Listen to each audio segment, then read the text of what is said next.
Good evening. My name is Robert Cagnetta, and this is the meeting of the South Kingstown, Rhode Island Zoning Board of Review. Members present tonight are Thomas Daniels, Bill Rosen, Susan Walsh, Kevin Diamond, and Arlene Hicks, who is our alternate. Also present tonight are Jamie Gorman, the South Kingstown Zoning Building Official, Amy Goins, our South Kingstown Legal Counsel, and Jessica Spence, our Administrative Support Associate. The board is made up of 7 people, and 5 of us are regular voting members. 5 members are required to be present to vote. In the event one of the 5 members is not present, or they recuse themselves, an alternate will step in. Tonight, the voting members will be myself, Mr. Daniels, Mr. Rosen, Ms. Walsh, and Mr. Diamond. Ms. Hicks will be voting on one of the applications. Applicants are here either for a variance, dimensional, or a use, or to seek a special use permit. The board is quasi-judicial body created by the South Kingstown Ordinance pursuant of state statutes. We don't follow strict rules of evidence, and we seek to operate in a fair and equitable manner. We try to let everyone speak unless they get carried away or it's determined not to be relevant. So please try to be brief and stay on point. We do our best not to argue, and we keep things civil, and we'll try to have the last petition heard by 10 o'clock. When your petition is called, come up to the podium, state your name and spell it for the record. Please speak clearly and into the mic so we can all hear you. You will then be asked to take an oath to tell the truth, and you can present your petition along with any other witnesses testifying in your support. The board will be asking questions, and after the petitioner's testimony, anyone with questions, support, or opposition to the petition will then be asked to step forward. They will state their name and spell it, be sworn in, and present their testimony with any questions, with more questions from the board. So please direct any questions that you have to the board, and the petitioner will be asked to respond to audience questions or comments by the chair after the comment period. So just try to keep the conversation between us. And after all the testimony and before the vote is taken, board members will discuss the evidence presented.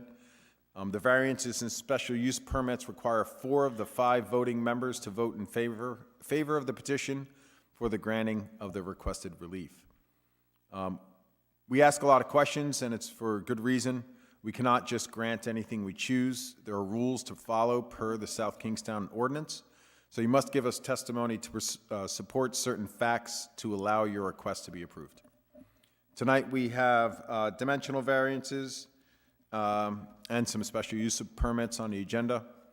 For variances, you must offer the evidence to the board setting forth the following: that your hardship is due to unique characteristics of the subject land or the structure, and is not due to the general characteristic of the surrounding area. The hardship is not the result of any prior action on your part. Oh man, I'm hearing myself twice. It's bad enough to hear me once. The hardship is not the result of any prior action on your part. The granting of the variance will not alter the general character of the surrounding area, and the relief requested is the least relief necessary.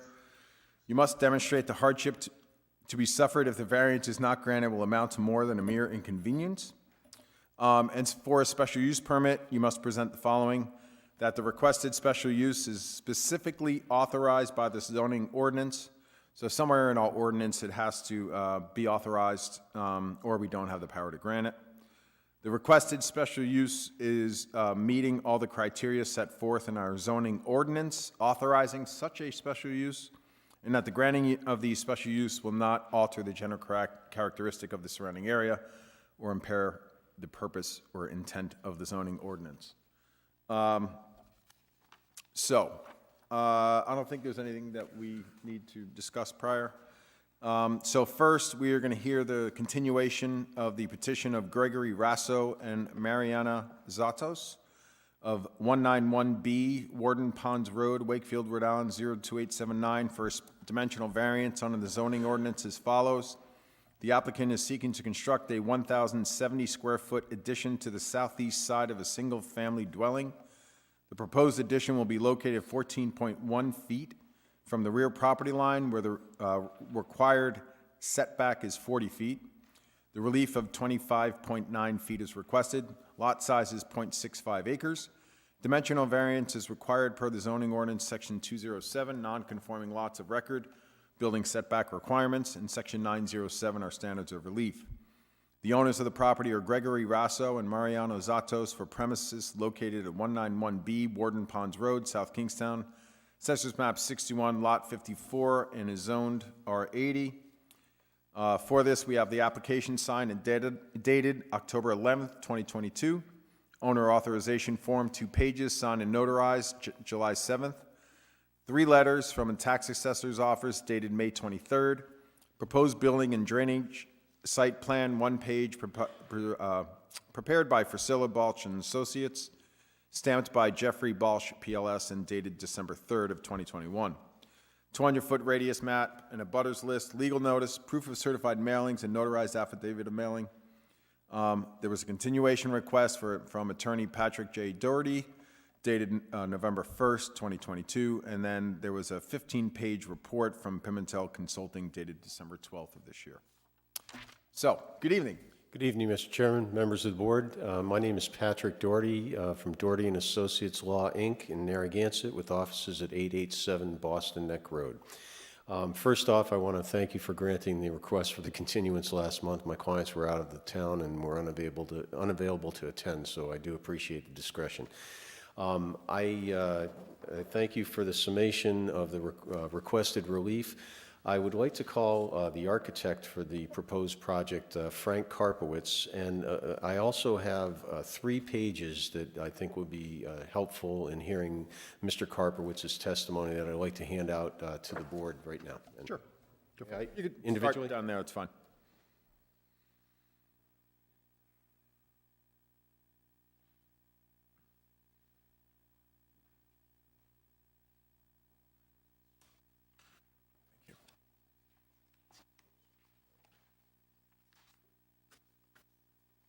You have one more. Oh, great. And we'll mark that. I'm sorry? Exhibits 1 through. I'd like to have Mr. Karpowitz sworn in, please. Could you please state and spell your name, please? Frank Karpowitz, Karpowicz. And do you swear to tell the whole truth and nothing but the truth?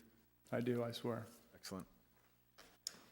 All right, Mr. Karpowitz, could you tell the board your profession, please? I'm an architect, licensed architect. And were you engaged by Mariana Zotos and Gregory Rasso to propose a structure for the home or an addition to the home? Yes.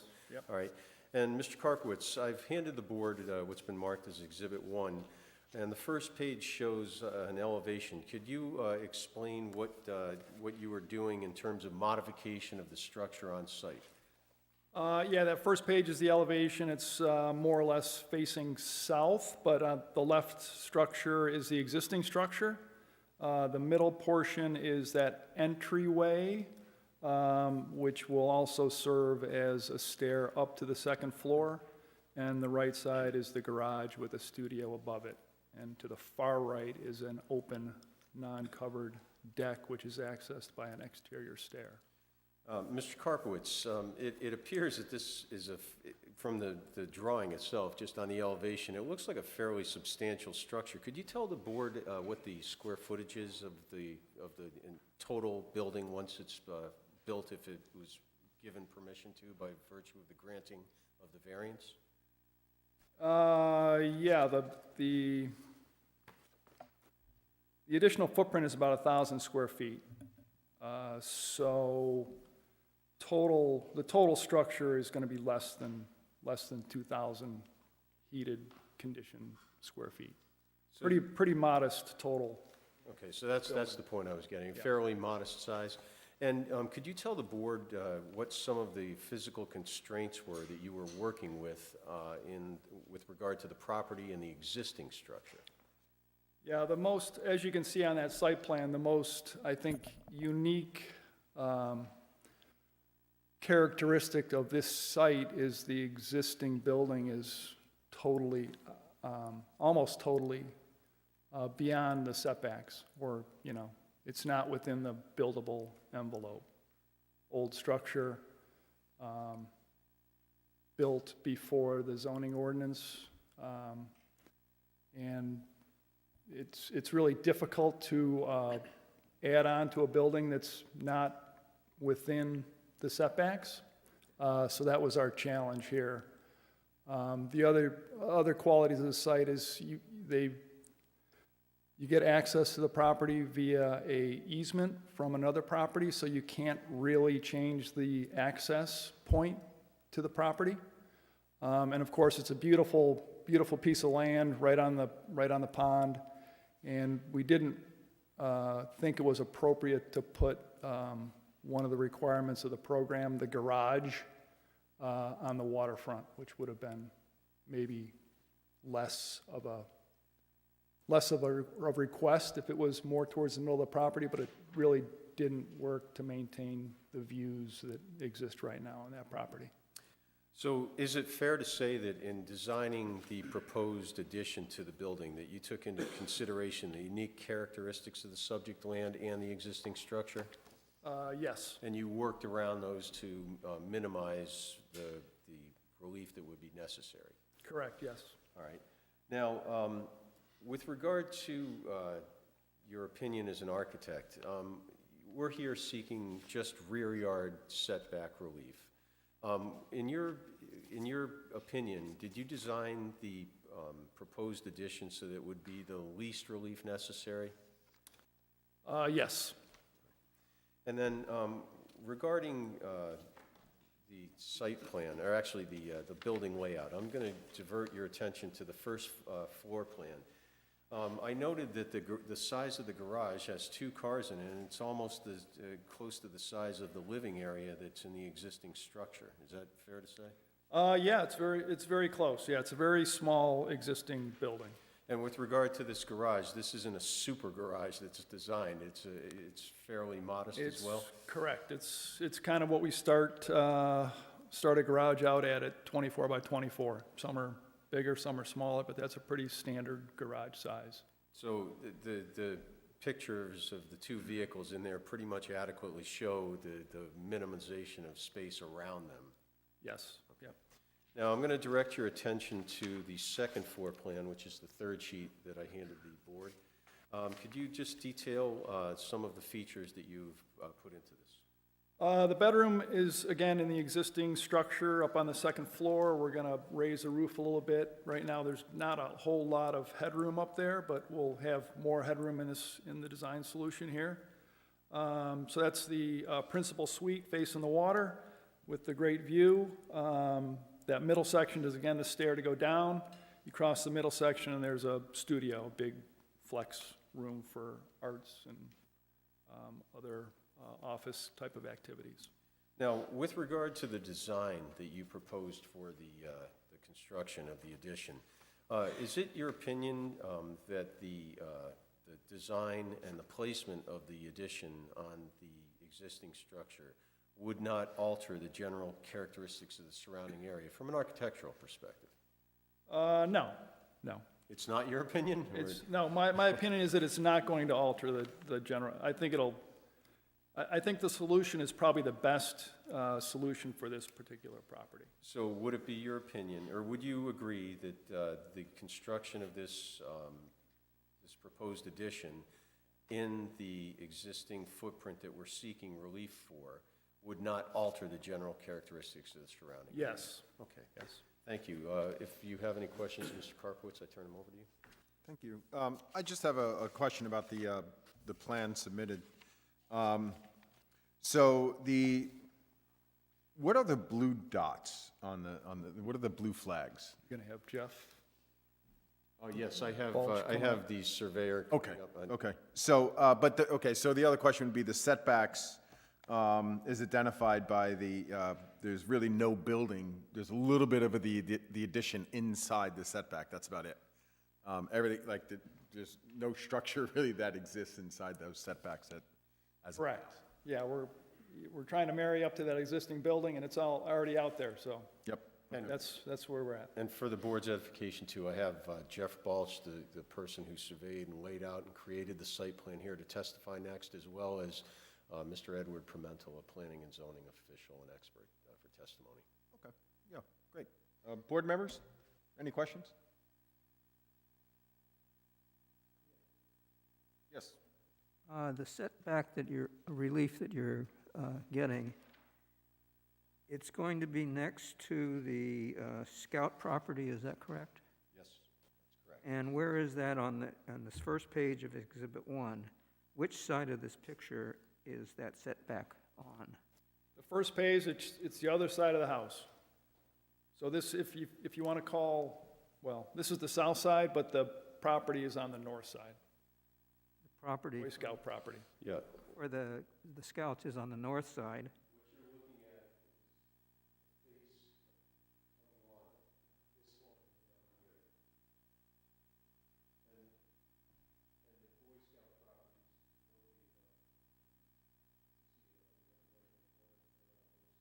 Okay, that property is what is behind the house on the first page of the so it's the backyard, essentially. Well, Well, not it's gonna be- always, it it's won't be always this difficult, if you have you have a structure on the water, it's tough to not call the water side the front. So it'd be the side yard, I would say, but So the north side is probably the more accurate. water is defined as the front yard? Well, in architectural perspective, but from the zoning official, the front yard is the south side, the rear yard is the north side that abuts the Rhode Island Boy Scouts of America line, and the side yards are the water and the property down.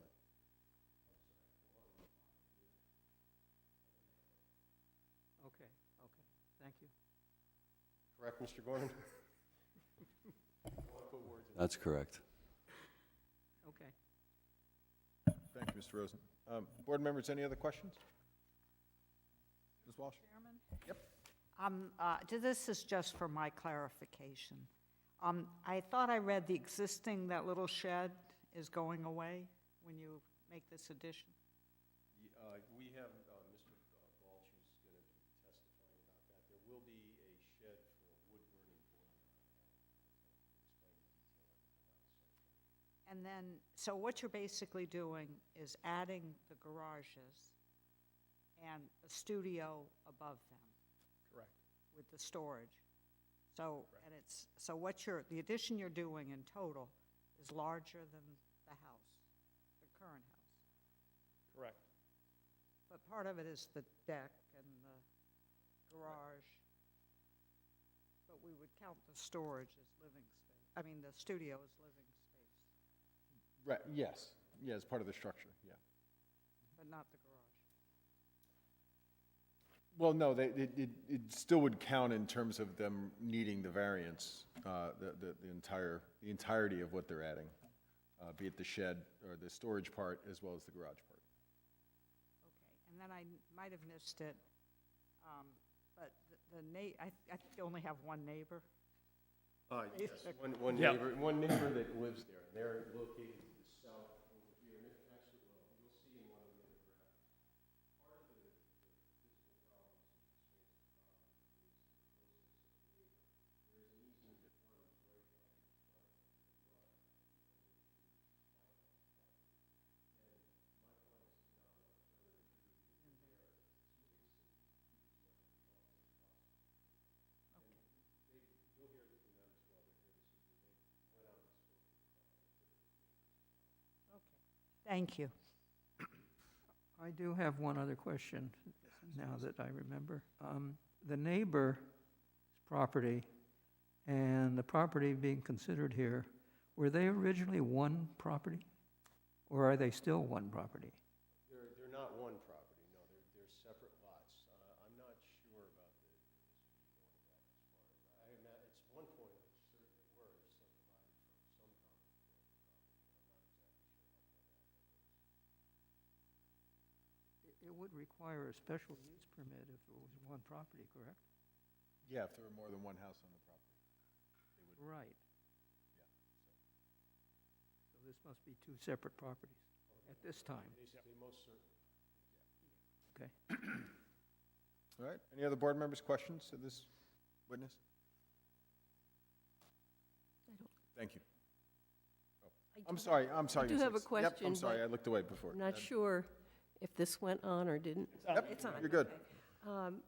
I also have a question about the proposed 42-square-foot detached shed to house a wood-burning stove. I noticed that that is not in the application. So, but yet it's in the report that was prepared by Pimental Consulting. So I wonder if you might address. Sure, I'll have witnesses. I'm the attorney, I can't really give testimony. Yeah, it is on the plans of the application.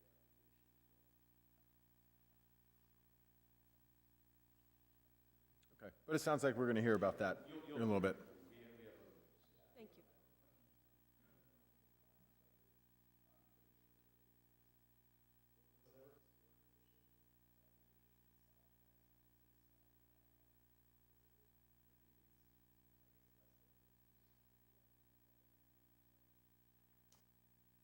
Yeah, again, it was, there's, that gives you less driveway and less maneuverability to get in and out of the garage.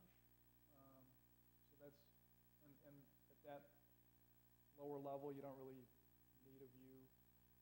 It would give you a view out of the garage into the water, but we felt it was better right behind that existing house.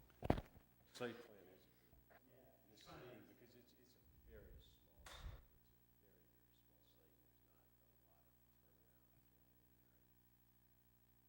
Putting more pervious or impervious surface over there, which is frowned on by the in terms of the sensitivity. No, I completely understand. It seemed like if it had shifted diagonally southwest, it may just have less encroachment. But I can understand, especially with that turnaround for the car, that would have been lost, I guess. So, all right, thanks.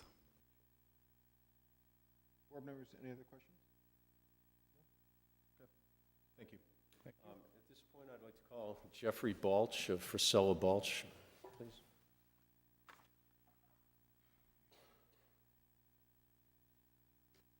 Could you please state and spell your name? Yes, my name is Jeff Balch, B-A-L-C-H. And do you swear to tell the whole truth and nothing but the truth? I do. Excellent.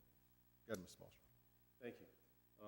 Mr. Balch, could you please, obviously, you're the surveyor that prepared the site plan for this project, Correct.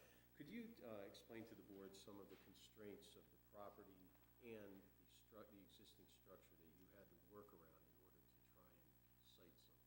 Gladly, and I'll explain the blue dots as well. The lot, well, first off, north is straight up, just so everybody can understand where north and south are on this plan. To the northeast, or northwest rather, is Worden's Pond. To the upper right on the plan is the Boy Scout property. That property continues down and around to the rear, or to the lower right-hand corner of the plan. On the lower right-hand side, the lower left-hand side is the abutting property. The blue dots represent the edge of the wetlands, and those around the perimeter. Now, towards the middle of the lot is the 50-foot setback from those wetlands, and that's what the blue dots are towards the interior of the lot. They don't represent any zoning setbacks or anything, they're just the 50-foot setback from the wetlands that we're required to show when we applied to freshwater wetlands. The wetlands were flagged and verified by DEM. Now, you can see the driveway comes in from the bottom of the sheet and crosses the neighboring lot and comes into our lot, and the proposed addition is over a portion of that existing driveway. The yellow building, or the yellow lined building, is the existing building. The kind of the purpley color is the proposed building. In the upper right-hand side behind the garage is the proposed sewage system. It is a denitrification system because of the high water table and the proximity to the wetlands. There was really no other place on the lot to look at it. We looked at several alternatives, but we have a well, it's sort of in the middle bottom of that plan there, it's a square, and that well was kind of driving where we could put the sewage system. So we really didn't have a lot of alternatives for the sewage system. Pretty much it. We got silt fence around. We also have those two blue kind of squares and with a rectangular line around them. Those are for the proposed drainage to account for the increase in impervious area from the new roof. There was a question about the proposed wood-burning stove shed, which is, there's I guess, a note on the right-hand corner of the plan, or the right side, Yeah, with an arrow going in. honestly, it looks like what happened is we do have a note there that's saying that there's going to be a proposed wood-burning shed. It looks like it actually was plotted without the box for that shed. It's a very small rectangular area. But there is supposed to be a proposed wood-burning shed at the end of that arrow where it says proposed wood-burning shed. And would any relief be needed for the location of the accessory structure? I didn't really think about that. It probably would because of, even though it's an accessory structure, but it's less than 144 square feet. Is that how that works? I can't remember now. The shed's fairly small. With regard to that as well, that's not further intruding into the setback? No further than the existing building. Okay, so no additional relief? Right, no additional relief. Well, hang on, if you don't mind. Mr. Gorman, what, Mr. Chairman, I was just going to say that the accessory structure would still have to comply with the setbacks, but they'd be reduced. They'd be different than what the setbacks are for the principal structure. okay. So instead of it's 40 now, is it? Yeah, so the rear for accessory looks like it'd be 20, but if it's not there yet, maybe they could position it. We can make it 20. But they don't need any special zoning for an outdoor burning boiler? Some towns prohibit it, Yeah. South Kingstown doesn't, so they just need a mechanical permit and, make sure that it meets the EPA ratings. Okay, great, thank you. Now, Mr.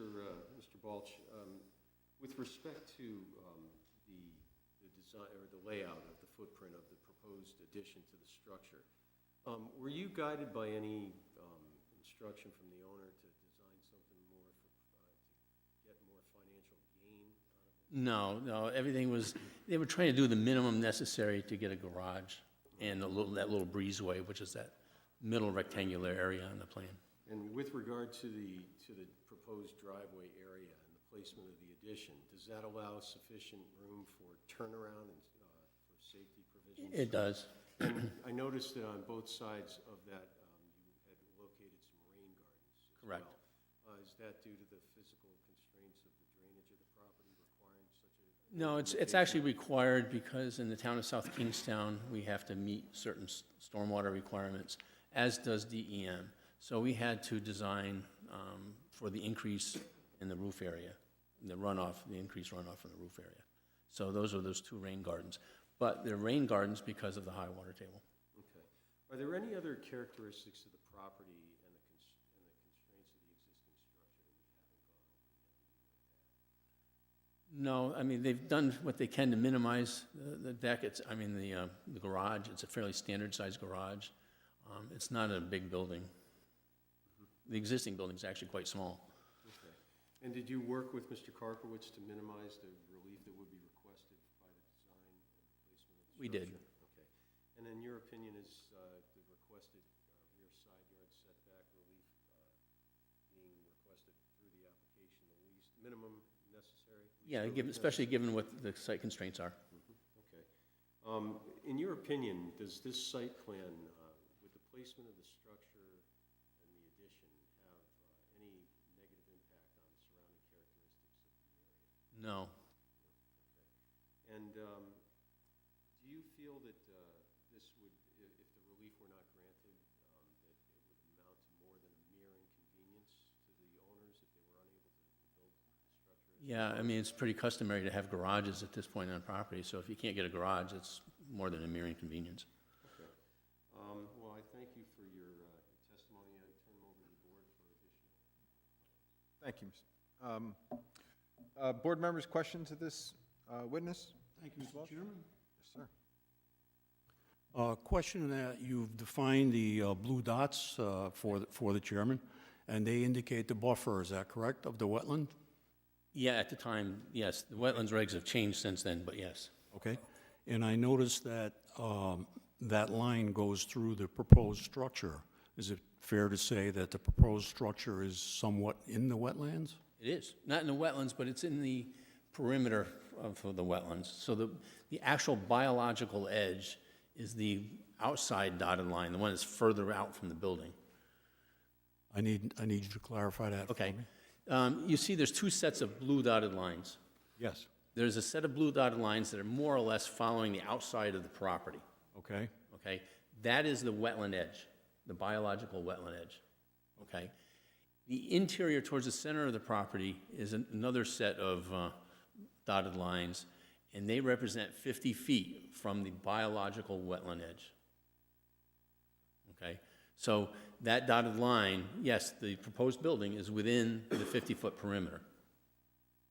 And it also looks like the, Septic system is as well. yeah, it looks like the northwestern rain garden, which I assume handles the drainage from the roof drainage, looks like that's either in or abutting the wetland, is that correct? May I ask you a question? Are you looking at the one that's shown on the, Yes, I am. I think we have to go out, you said northwestern. That would be the northwestern. Oh, okay, I'm sorry, excuse Yep. me. My idiocy, I apologize. Looks like that's abutting or, Yes, it's very Possibly. close. Yep. so do you have some DEM approval here somewhere? Yes, we have, We have that in the documentation? if we don't, I have a copy here I can provide. Pardon? If we don't, if it's not in the application, I can provide a copy. Well, I think we need that, Mr. Chairman. I don't think we need the physical file, although the building, in other words, I don't think the zoning board needs the physical permit here. The building official will require a copy, but the application indicates the OWTS approval was July 2021, right? I believe that was the case. Do yeah. you need to get it, the approval updated or amended to reflect the new regulations? No. Okay. No, once we have a freshwater, there's two regulations, or two permits we're discussing here. One is for the sewage system, and then we have, both permits are with DEM. One is with the sewage system, and one is to apply for any work that we're doing within 50 feet of that wetland. So we have both of those permits, and they don't have to be updated because they're both current and valid. Okay. And what you were referring to by the permits, would one of those be termed an insignificant alteration? Correct. So DEM has already determined that the proposed construction and the placement of the on-site wastewater treatment system, as well as the proposed structure, would be an insignificant alteration. Correct. To the wetlands. Yep. And Thank you. that's in full compliance with the state law. Yep. Thank you. Any other board members, questions?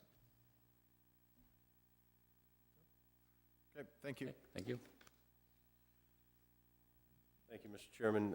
At this point, I would like to bring up Mr. Edward Pimentel, an expert in planning and zoning. Good evening, Mr. Pimentel, how are you? Good evening. Just spell your name and state it, please. Sure.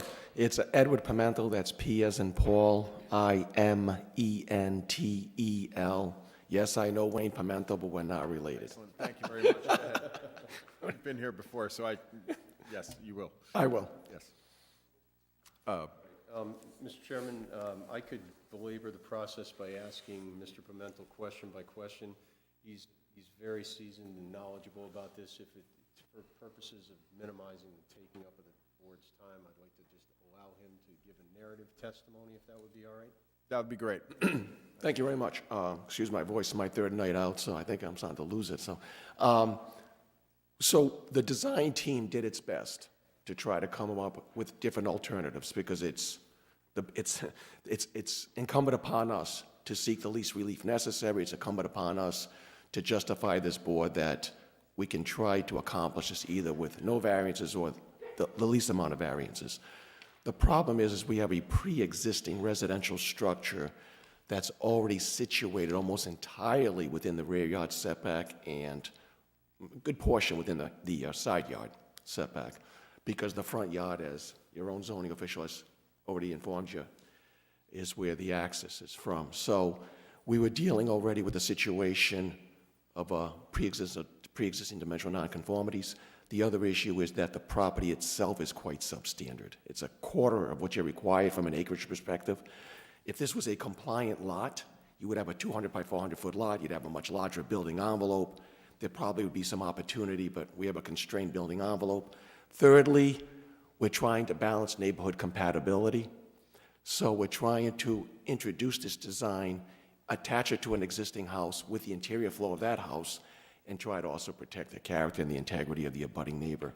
Because around us is 192 acres owned by the Boy Scouts. So I don't think there's going to be any impact there. So when you balance all of this, the hardship, from my humble opinion, results from both the unique characteristics of both the subject property and the actual structure itself. In trying to cure that hardship, right, the standard here is a lower threshold. It's beyond a mere inconvenience. The only way you could cure this is to raise the existing residence and rebuild entirely within the building envelope. I think that raises to the level of beyond a mere inconvenience. But it also would accomplish other problems. You'd be closer to the neighbor. There's issues with where you locate septic, and the well is there and so forth. So there are so many constraints with this property. And in the end, what do we seek? We seek a singular variance. We were able to at least minimize that. And we were also able to continue the line of the existing house, but that's why we have the jog, because we tried to create as much of a setback from the rear property boundary, albeit the YMCA, as possible. So that's why the design has kind of that angled look to it. And so it was juggling a lot of issues of a property that has, severe and several constraints associated with it. What I did for the board's edification, too, was to do a neighborhood analysis. These are large parcels that surround it, even though these two lots themselves are rather substandard. So I looked at 15 surrounding properties that add up to like several hundred acres. Half of those properties are improved residences. And the reason why I did that was to show to this board that what we seek is reasonable, because what they're really trying to accomplish is realize reasonable living area, yet maintain neighborhood compatibility. The existing house has all of 588 square feet of living area. So the surrounding residences in totality average about 2,600 in footprint. We're still going to be well under that. So we're like about 60% of the average of the neighborhood when it comes to footprint, even less when it comes to living area. We understand the constraints of the property. We would love to even develop this property further, but we understand that we need to satisfy this body that it is the least relief, right? So we could have asked for a little bit more relief, but now we fail to meet that particular burden. So in addressing the requisite burdens, I believe the hardship is associated with both the land and the structure. I believe it is the least relief necessary. It's a singular variance. Number three, it isn't based on any of the actions of this current owner. The lot was well platted before zoning. The house has been in existence since minimally 1935. And then fourth, although the comprehensive plan doesn't get specifically into these type of situations, I did review your comprehensive plan. I reviewed the housing element, the natural resource element, the land use. And what do they talk about? They talk about the need for residency. They talk about let's just further develop the areas that have already been developed instead of taking, land resources that have not been disturbed. This property is already residentially improved. Let's continue to make it existing and improved. So I believe this hits on all the goals and objectives of your comprehensive plan. And once again, I'll reiterate, we need to show proof beyond a mere inconvenience. The only way to cure this would be to have to raise the entire house and rebuild. I think that meets that threshold. And by raise, you mean destroy it?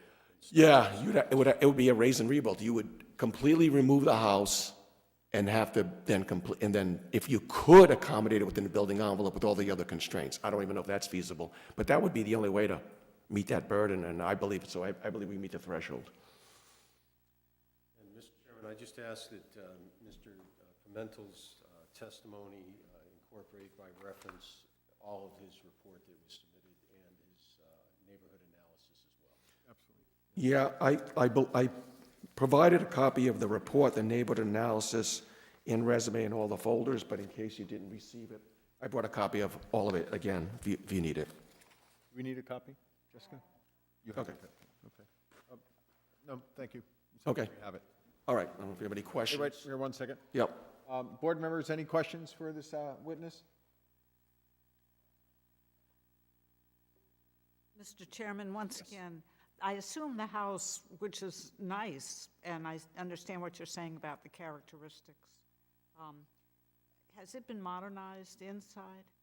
I would have to refer that to the architect. Curious. Present time, Since the 1930s? yeah, I have my clients here that are going to. They're going to testify also. Specifically address that, but I have been inside it, and it's very rustic, it's on a beautiful piece of property, Yeah, but it's very, I think we all know the property, the two properties, yeah. Okay, well, I'm just, I knew it was old and in place, but I didn't realize it was from the 30s. Yeah. you can come right out of Norman Rockwell. I mean, that's an approximation, that date, but I took it from records, from the records on file, so. Thank you. Any other questions, board members? No? Thank you. Thank you, Mr. Pimentel. Thank you, Mr. Chairman. At this time, I'd like to have my clients come up, Mariana Zotos and Gregory Rasso, please.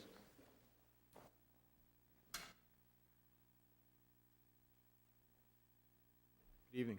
Good evening. Could you guys state and spell your names, please? Gregory Rasso, R-A-S-O. Mariana Zotos, Z-O-T-O-S.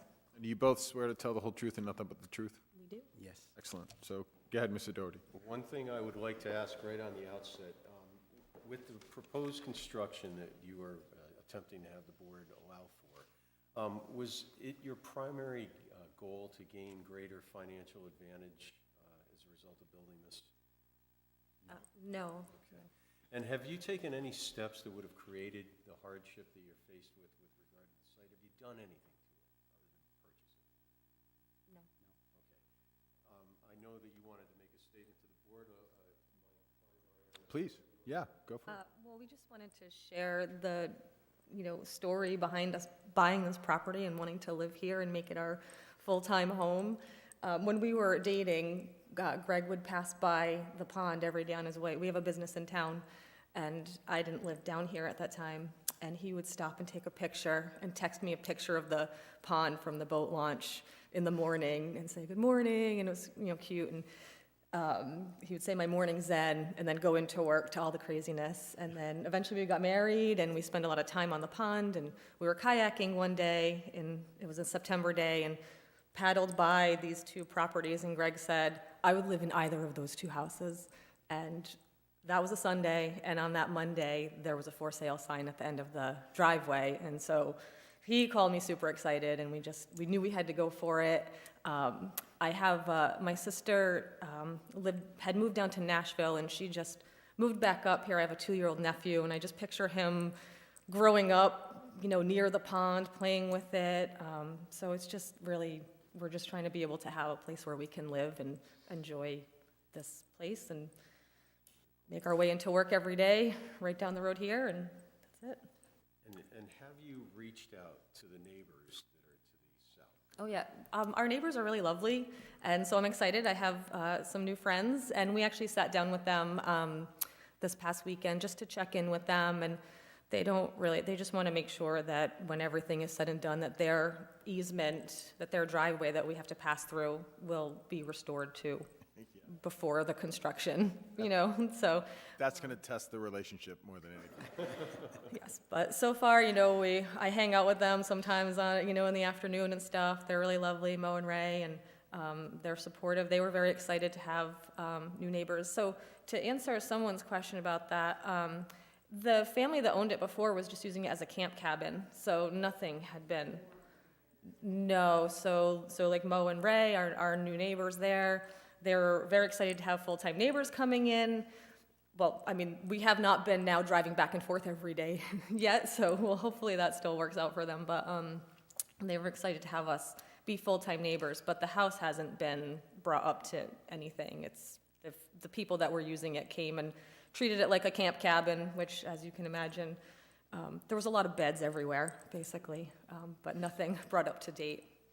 And with respect to the layout that you proposed and working with Frank Karpowitz and Jeff, did you attempt to try to minimize any further encroachment into your space between the neighbor to the south and the house? We looked at every possible angle that you could shift this thing around to, and some things wouldn't work because where the well was, and then where their well is, and where we could put this, and we tried. I mean, you could ask Frank how many times they said, "Are you sure you can't just do this?" But it wouldn't work that way. And we care about the environment. We care, about the wetlands that we're going to be living in and around, and we want everything to be as respectful of that as possible.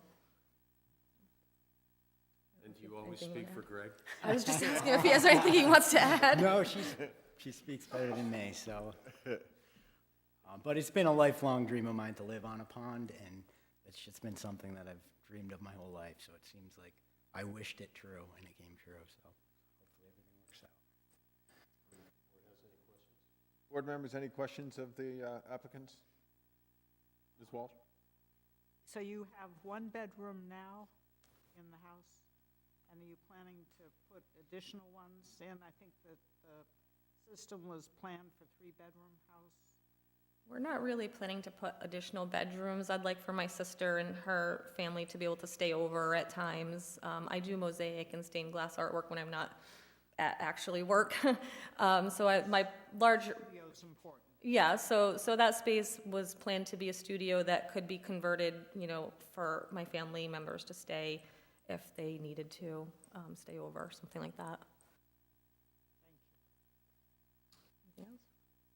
Thank you very much for hearing all of that tonight. No problem. Good luck. Any other questions, board members?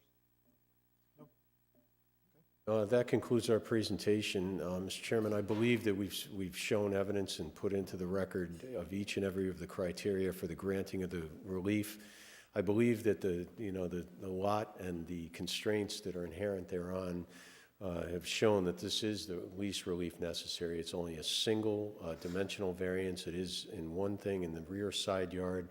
It won't have any impact negative on anyone, especially with regard to the closest neighbor, the Boy Scouts.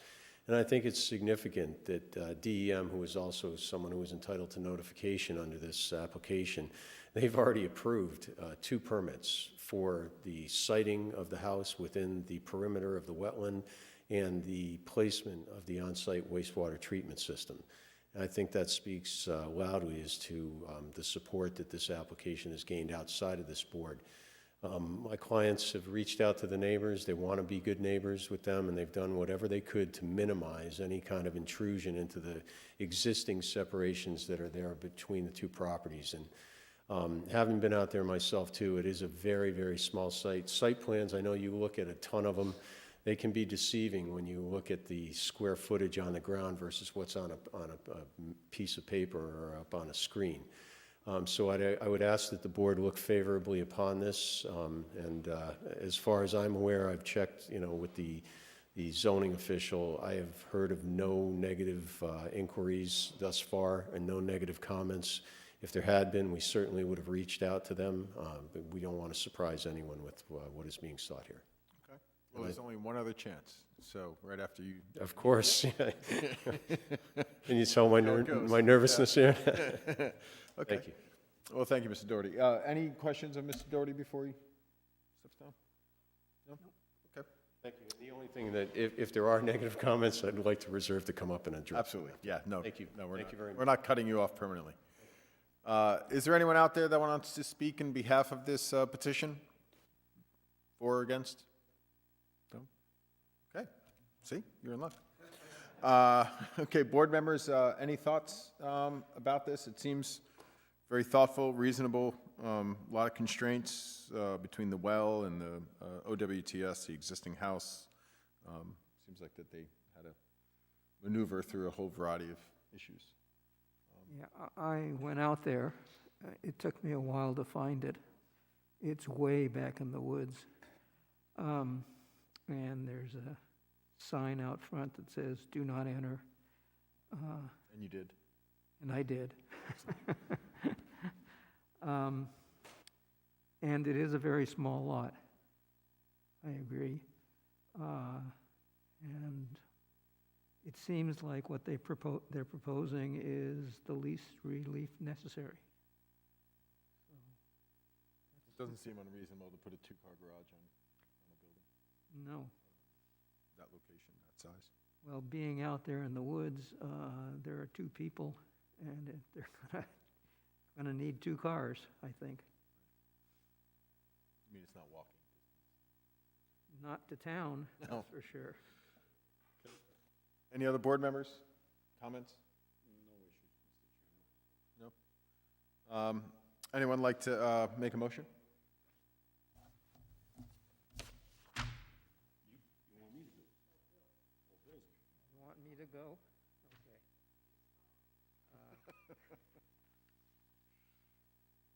Let me see, let me get organized. First of all, I gotta get my glasses on. I'll make a motion to approve the petition. Let me get out. Of Gregory Rasso and Mariana Sotos, who both appeared before us. Mr. Doherty, what's your first name, Mr. Doherty? Patrick. Who is the legal representative for the petitioners. Mr. Frank Karpowitz, okay. Mr. Frank Karpowitz, the architect, appeared before the board. Jeffrey Balch, appeared before the board. Is he the surveyor?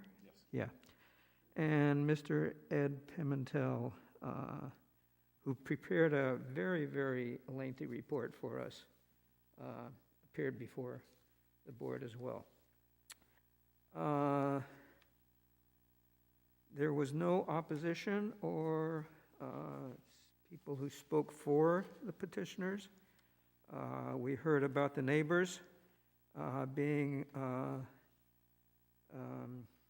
positive about the presence of them coming in with this proposal.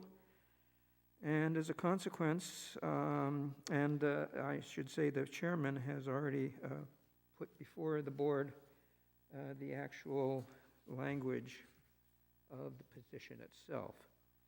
So I will move the petition favorably from this board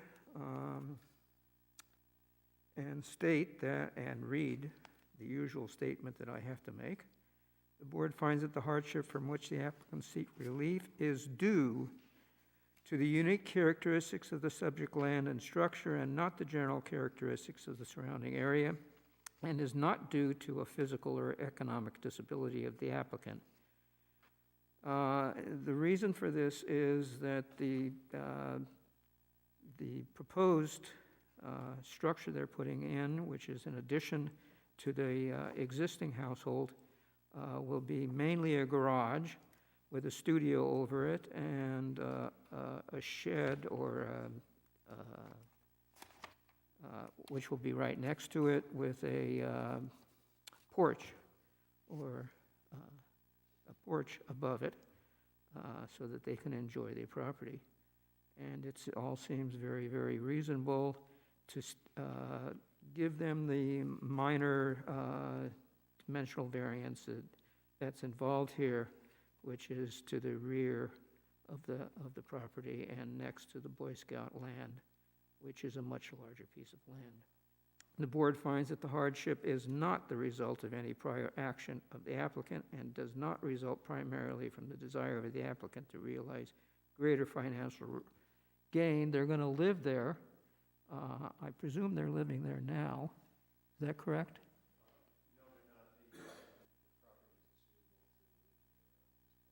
Okay. But they are going to live there once the addition is added. And They're not seeking greater financial gain because, as I just stated, they're going to live there. And the property is rather old, built in 1935, we found out, and it is not in very great shape, so it does need some improvement. The board finds that the granting of the requested variance will not alter the general character of the surrounding area or impair the intent or purpose of the zoning ordinance or the comprehensive plan upon which the ordinance is based. Mainly, it's a minor intrusion to the setback, which is next to the Boy Scouts, and the Boy Scouts' land is 192 acres in comparison to the approximately quarter acre that's associated with this property. The board finds that the relief to be granted is the least relief necessary unless they wanted to live in the existing household. That would not be possible because it's not in very good shape at this particular time. They would need to remove the entire existing structure if they were to keep the size of the household approximately the same. And in order to add to that, they're adding about 1,000 square feet of mainly garage and a studio above the garage, which is going to be utilized mainly for their pleasure and any guests that arrive. So the relief to be granted is the least relief necessary.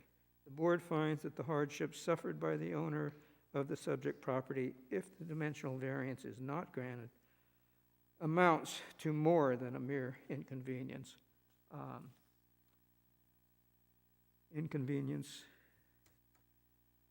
is probably something that is in the eye of the beholder, and in this particular case, I would say that the inconvenience would be very, very large if we were not to grant this petition. So as a result, I move approval of the petition. Thank you, Mr. Rosen. Can I get a second? Second, Mr. Daniels. Any other discussion? Mr. Rosen? Aye. Mr. Daniels? Aye. Mr. Diamond? Aye. Ms. Walsh? Mr. Cagnetta, aye. Motion passes. Good luck. Enjoy the home.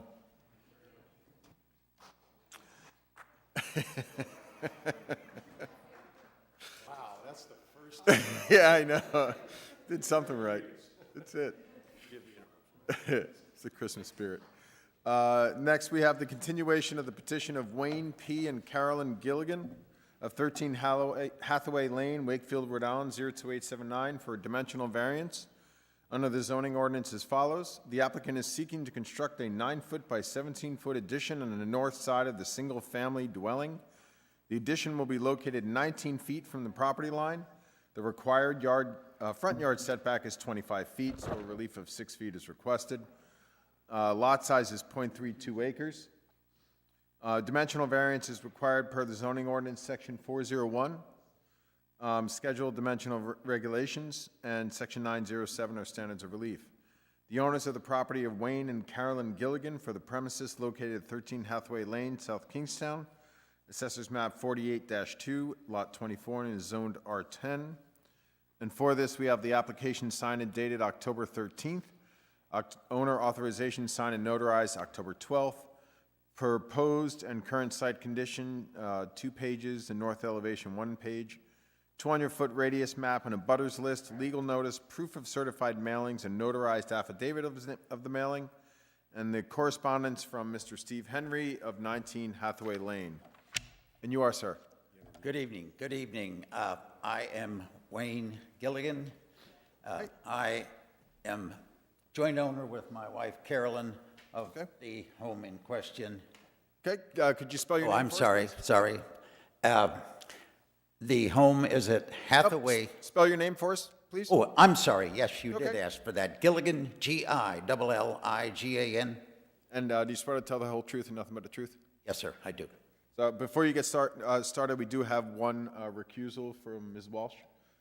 So Ms. Hicks will be sitting in for the vote. So go ahead. Tell us what you Okay, okay. The house in question is a single residential property that we live in.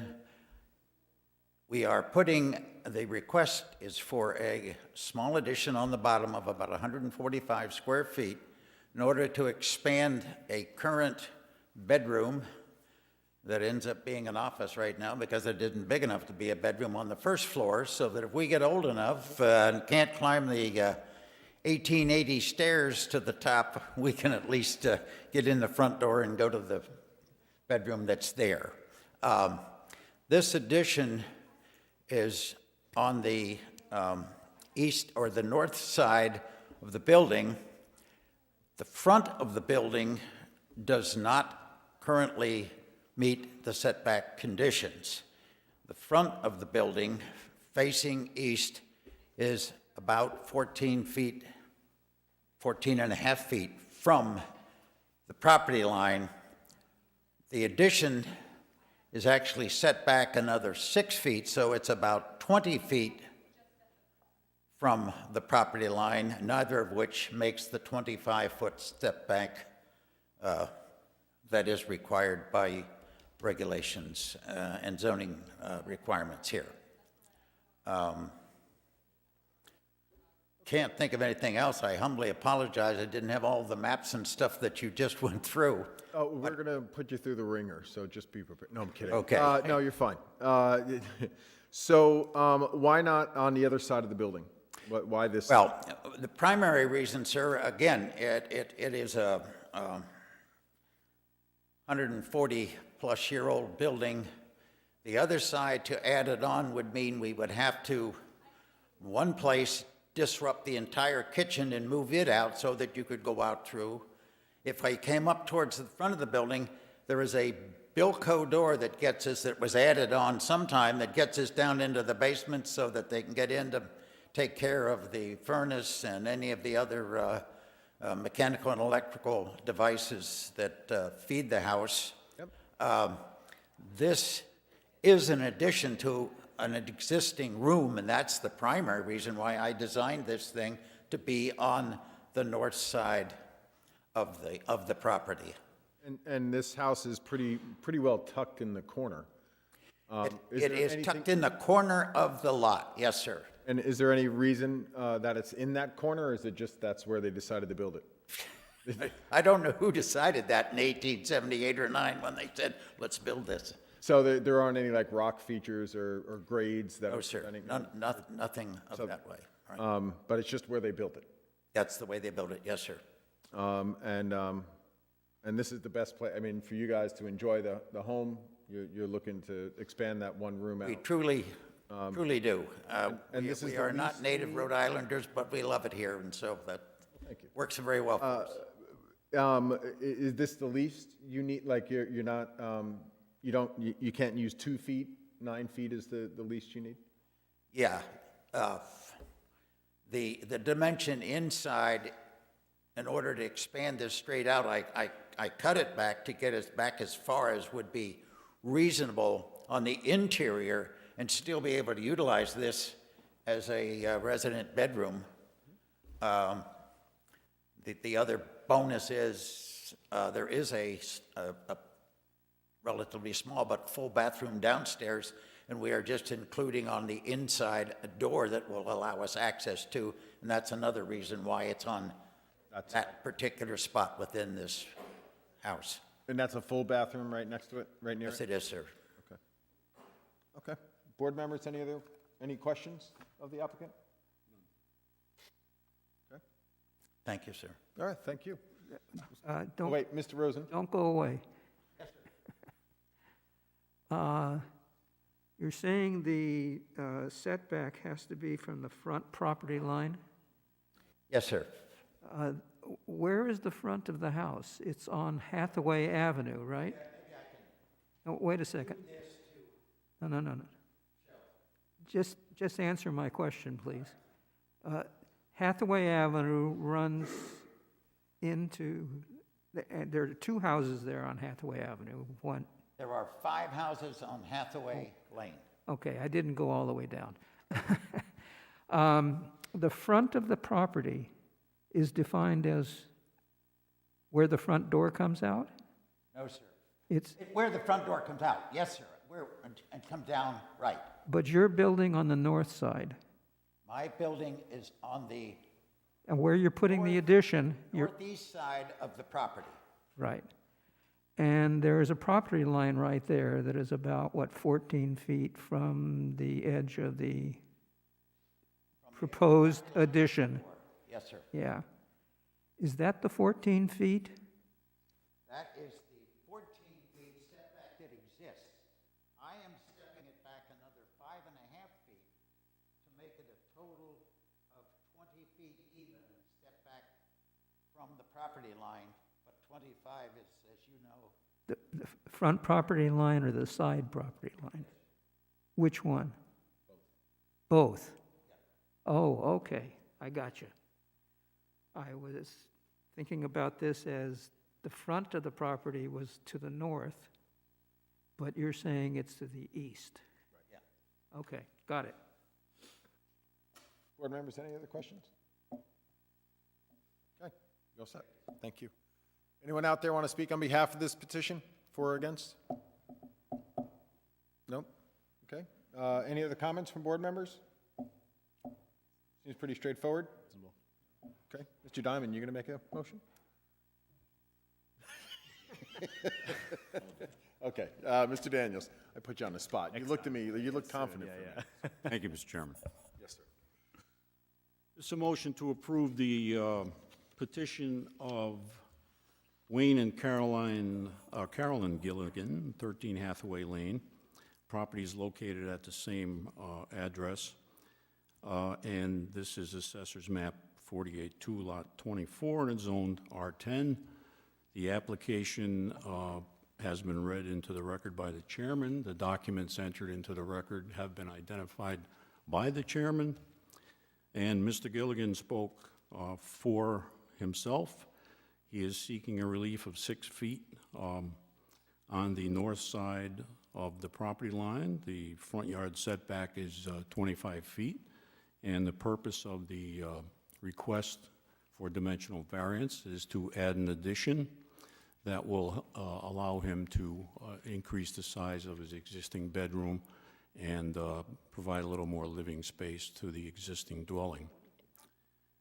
No one spoke in opposition to this request, and the board finds, in fact, that the hardship from which the applicant seeks is due to the unique characteristics of the lot. The petitioner did testify that it's not feasible to add the addition to any other side of the existing building due to a number of constraints that he indicated. A Bilco door, and he indicated some other issues with the south side and with the other sides of the building. There's also a patio on one side that's existing, and he does not wish to disturb what's existing, so this is, in fact, the least relief necessary. The board finds that the hardship is not the result of any prior action of the applicant and does not result primarily from the desire of the applicant to realize greater financial gain because he lives in the premises and intends to stay in the premises and is not looking to increase his financial gain in any way. The board finds that the granting of this requested variance will not alter the general characteristics of the area because there are identified as five homes on Hathaway Lane, all with sizable lots, and there are no objections from anyone for this addition. This is the board finds that the relief is the least relief necessary. As I indicated before, there are no other sides on the south, east, or western side of the existing dwelling that make any sense for this, or any reasonable sense for this addition.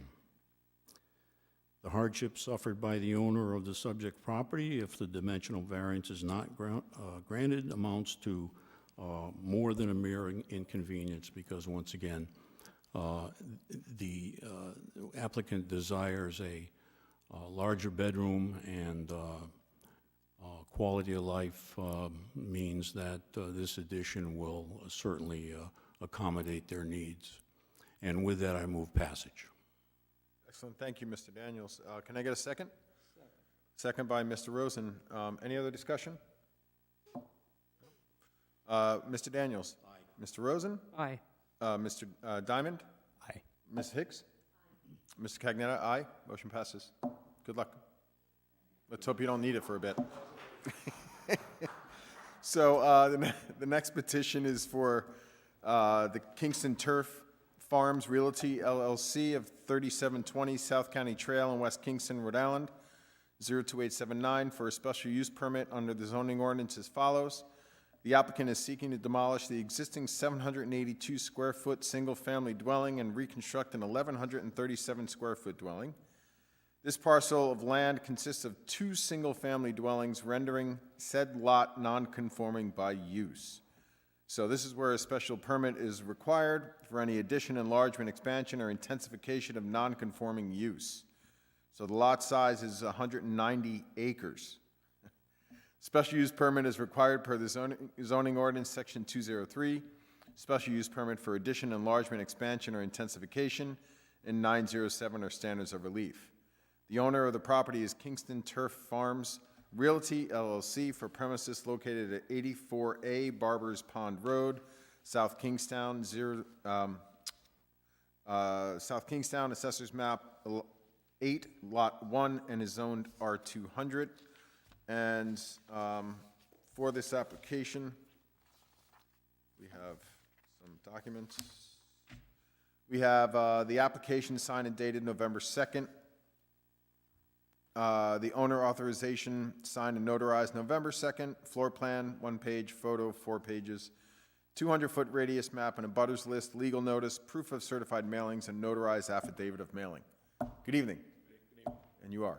Michael Clausen, C-L-A-U-S-E-N. And do you swear to tell the whole truth and nothing but the truth? I do. Excellent. So please tell us what you'd like to do. The structure that's there now was built in 1910, just completely, rotted from top to bottom. It's been neglected by the previous owners, and we'd like to just take that down, put up a new structure, slightly larger than what's there,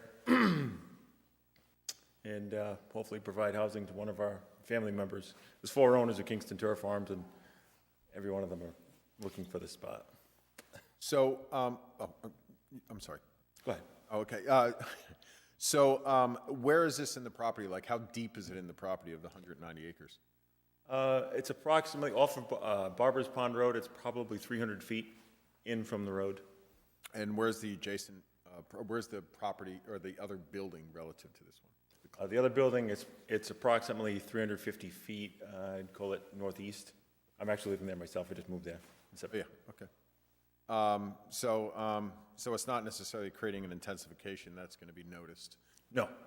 No, we're just looking to replace what's there, possibly just change the orientation of the house, but keeping it in that spot is we are operating a turf farm around this property, and we don't want to encroach on the farmable land and use the footprint that's there. Okay. And Mr. Gorman, is there a limit to how much bigger they can get? 50% maximum, Mr. Chairman. Of that one building? I guess it depends. It could be cumulative, but in this case, yeah. Okay. So, and you're not exceeding that because what do you get, 371 feet more? And I'm assuming you're under that. Okay. My quick head math, it seems fine.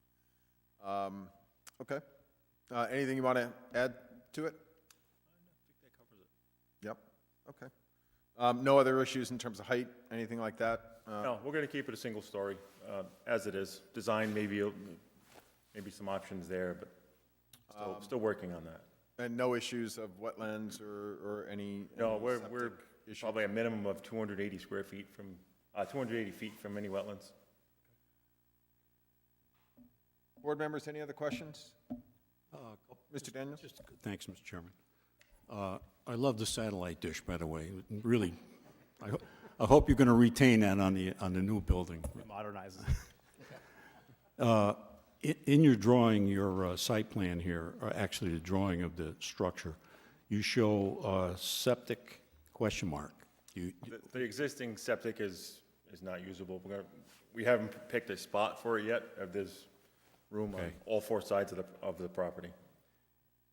How close is this structure to the existing structure? I don't see where the existing structure You on can the lot actually is. see it.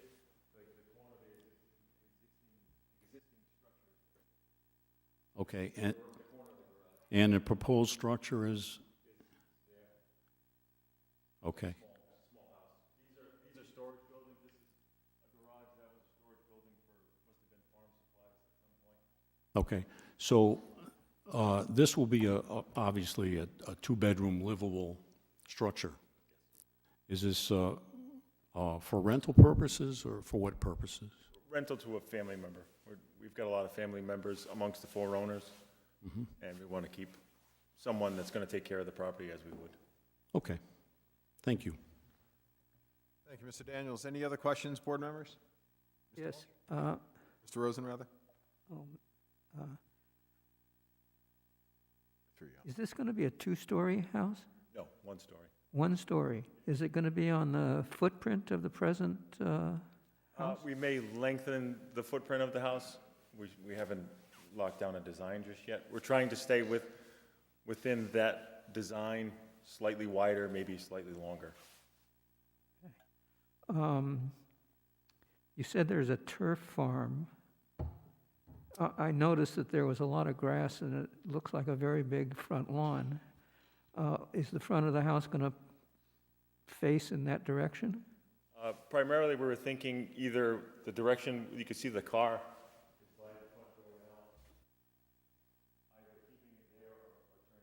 Yeah, there's going to be a driveway there, right? This on the map, this is shown as Barbers Pond Road and it follows around.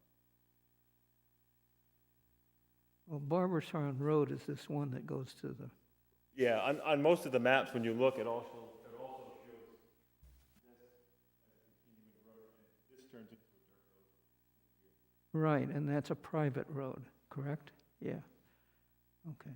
We're trying to incorporate a driveway, some type of entrance to the property, separate from the original entrance to the farm. Okay. And you said this is going to be a rental? Yeah, for the family members. Okay, thank you. Any other questions, board members? Mr. Chairman? Yes. Yeah, so does a family member live in the other property? I actually live in the other home. Okay, you're making sure they're far away. And this is part of your working farm? Yes, yeah, And that's the farm, yeah. This is now all planted with grass. There's approximately 75 acres that are planted. Thank you. Any other questions? Anything to add? Okay. All right, thank you. Anyone out in the audience care to speak in behalf of this petition? No? Okay. Seems reasonable. I mean, there's plenty of space. They're staying within the regs. So. Yep. Okay. It certainly needs to be replaced. I can restore anything. Needs more than a coat of No, it's a good. You're hired, right? Yeah, no, it's a tough one. Okay, anyone want to make a motion for this particular petition? No? Chairman, I'll make a motion. Oh, go for it, yes.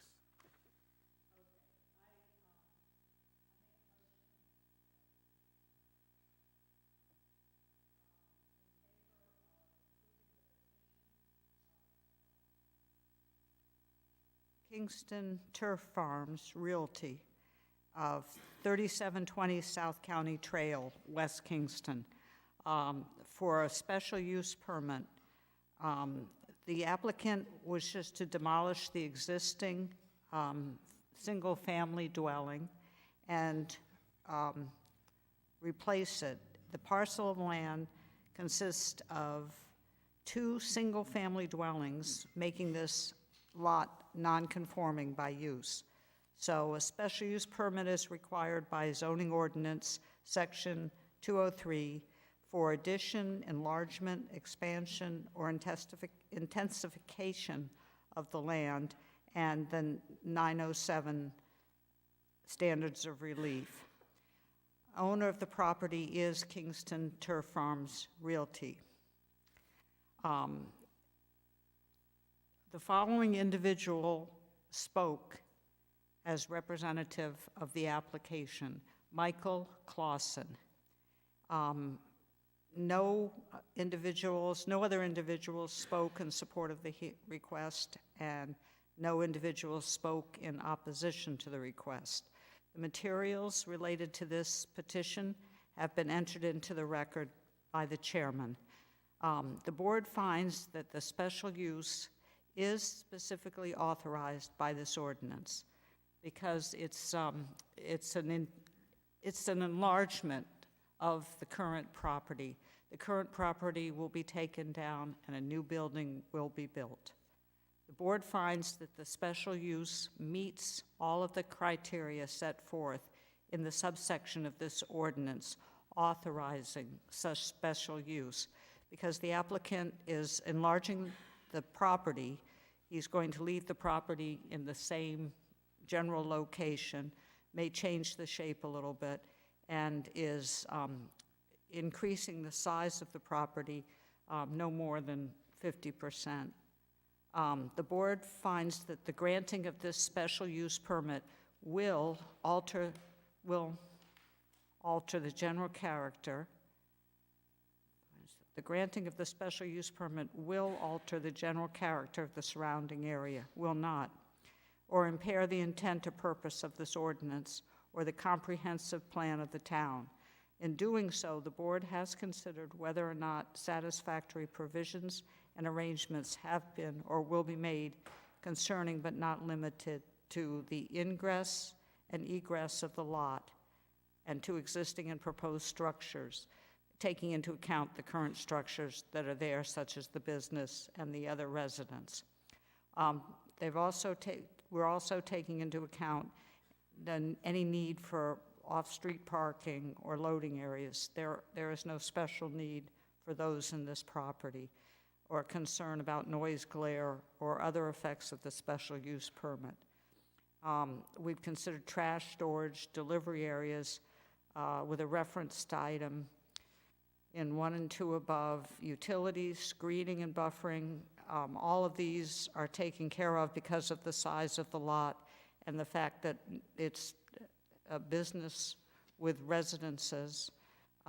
There's plenty of open space, and it will be, I assume, compatible with the current surroundings.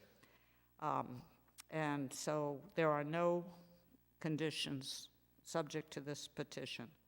And therefore, Mr. Chairman, I move that we approve it. Thank you, Ms. Walsh. Is there a second? Second, Mr. Daniels. Any other discussion? Hearing none, Ms. Walsh? Aye. Mr. Daniels? Aye. Mr. Rosen? Aye. Mr. Diamond? Aye. Mr. Cagnetta? Aye. Motion passes. Good luck. Grow on. Okay, next, we have the petition of DeStefano Brothers. Construction at 433 Main Street in Wakefield. For a dimensional variance under the zoning ordinance as follows. The applicant is seeking to construct a 2-story addition on a single-family dwelling. The addition will be located 13 feet from the corner side property line.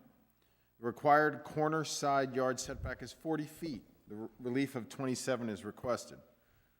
The lot size is 0.26 acres. A dimensional variance is required per zoning ordinance section 207, non-conforming lots of record, buildings requirement setbacks, and section 907 are standards of relief. Owners of the property are Peter and Kristen Clay for premises located at 74 Bayberry Ave, South Kingstown, Assessors Map 90-3, Lot 65, and is zoned R30. And for This petition, we do have the application signed and dated November 14th, owner authorization signed and notarized November 3rd, construction plan set, page numbers 237, prepared by DeStefano Brothers Construction, dated November 11th, tax assessor's field card, and project construction documents, which are, there are 20 of them, prepared by DeStefano Brothers and dated November 4th. There's the OWTS documentation, which consists of 9 different documents. Then we have the 200 radius map and a butters list, legal notice, proof of certified mailings, and notarized affidavit of mailing. And then there's a correspondence from Kerry Sullivan Nino of 176B Browning Street and 9 Green Hill Ave.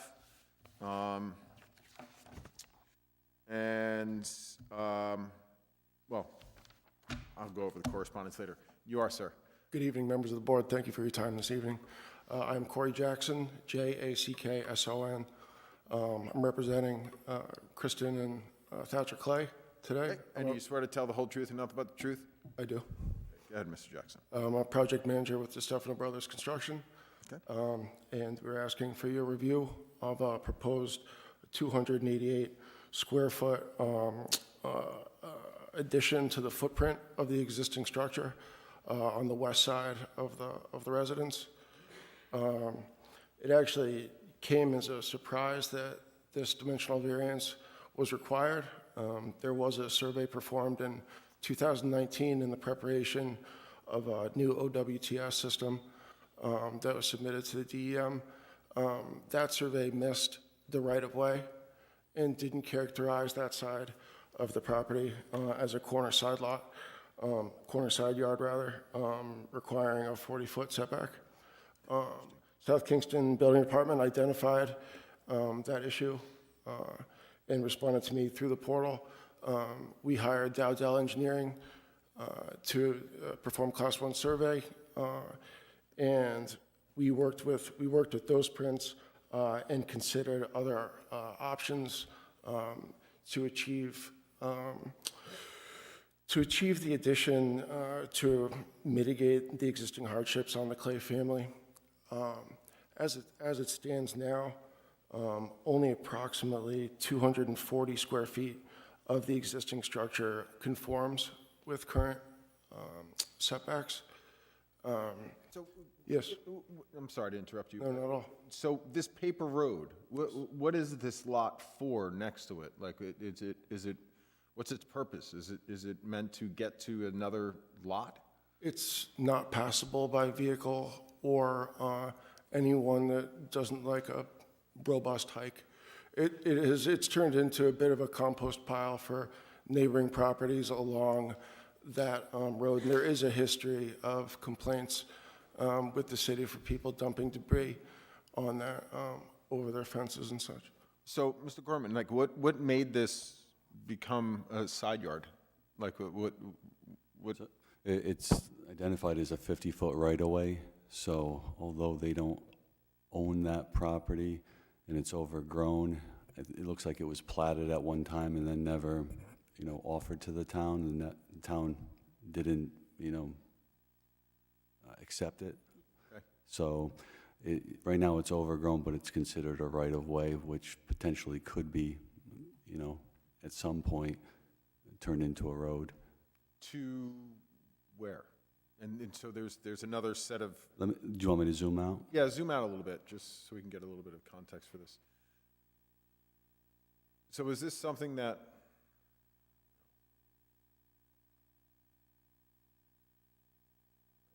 So it would connect to Bayberry here, and then Carpenter Drive here.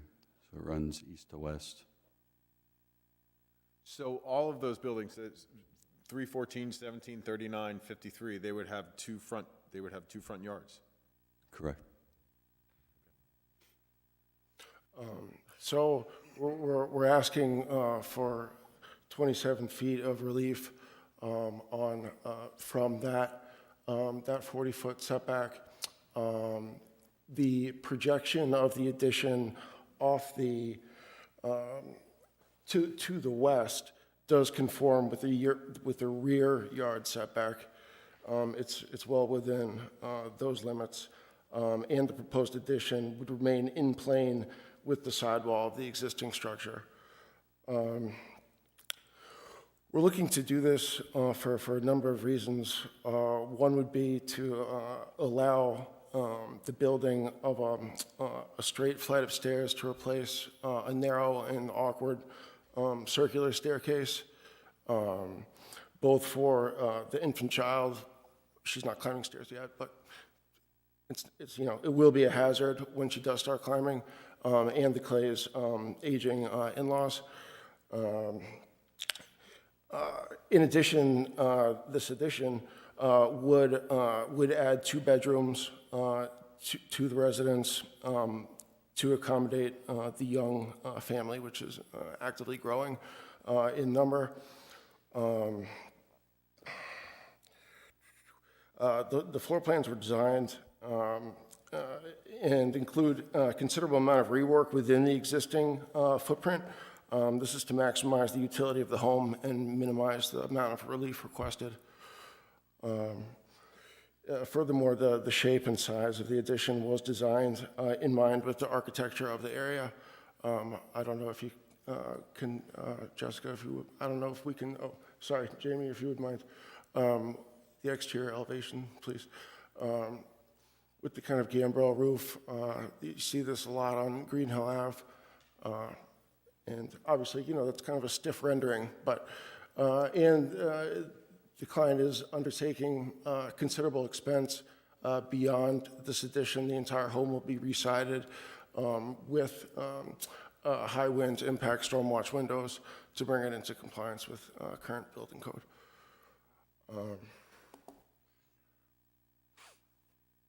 Okay, and do you know where Browning Ave is relative to Bayberry Ave? Yes, I'm familiar. And are they close by to each other? It's kind of an unusual, it's kind of unusual, the route of Browning Ave. I think we need to move, yeah.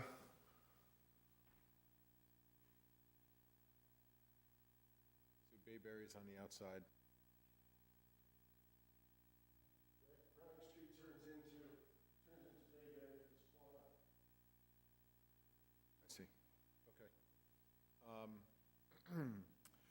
Because there's a neighbor, I don't know if you're aware of the one objection. I did read that objection, yes. And I don't know if they're here, we'll find out, but it seems like they were concerned about not conforming to the 40-foot setback. But it seems as if the building already, you're not coming any closer to the property line than the existing building is right now. That's correct. And there is no direct line of sight from the, I'm not sure, is that getting too personal? I'm sorry? There is no direct line of sight from the objector's residence to, I'm not sure if that's getting too personal or in the weeds, but. No, that they can, And if they put their address down so we know of where course. they are relative to. And Jamie, if you don't mind, if we could look at the GIS map that I submitted, it does pretty clearly show the overlap on the objector's property. And matter of fact, if you scale the abutters, the list, if you scale it back from 200 feet to 195 feet, that property is no longer, I know it's 200 feet. I'm just saying, it's barely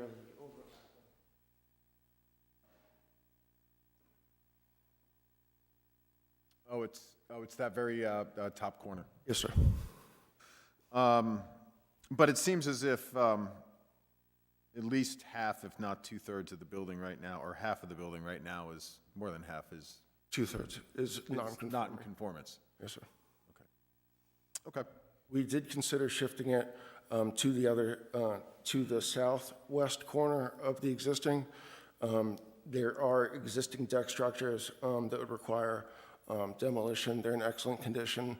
It seems like a wasteful removal of an existing usable structure, and it would require heavy and additional excavation to reach the OWTS drainage line that was just installed in 2019. So you're going to be building over the waistline Yes, right sir. now? So it'd be easy to tie into. Okay, because you're going to put in systems and so forth in Yes, this sir. addition. Yeah, yeah, so that makes sense. Okay. Board members, questions of the applicant or the representative of the applicant? Yes. Yeah, my question is, the current structure has a, you said circular stairway? Like you find in a resort? I mean, it just, Closer to what you might find in like a ship. oh. It's a very narrow steel So really, one staircase. of the goals is to replace that with a safe Yes, ma'am. stairway for safety purposes. Correct. Thank you. Jamie, is there anything against the circular stairway as a main means of egress or Spiral staircase? spiral staircase? No, they can, as long as they're built to the code section that specifies the dimensions, they can be, yes.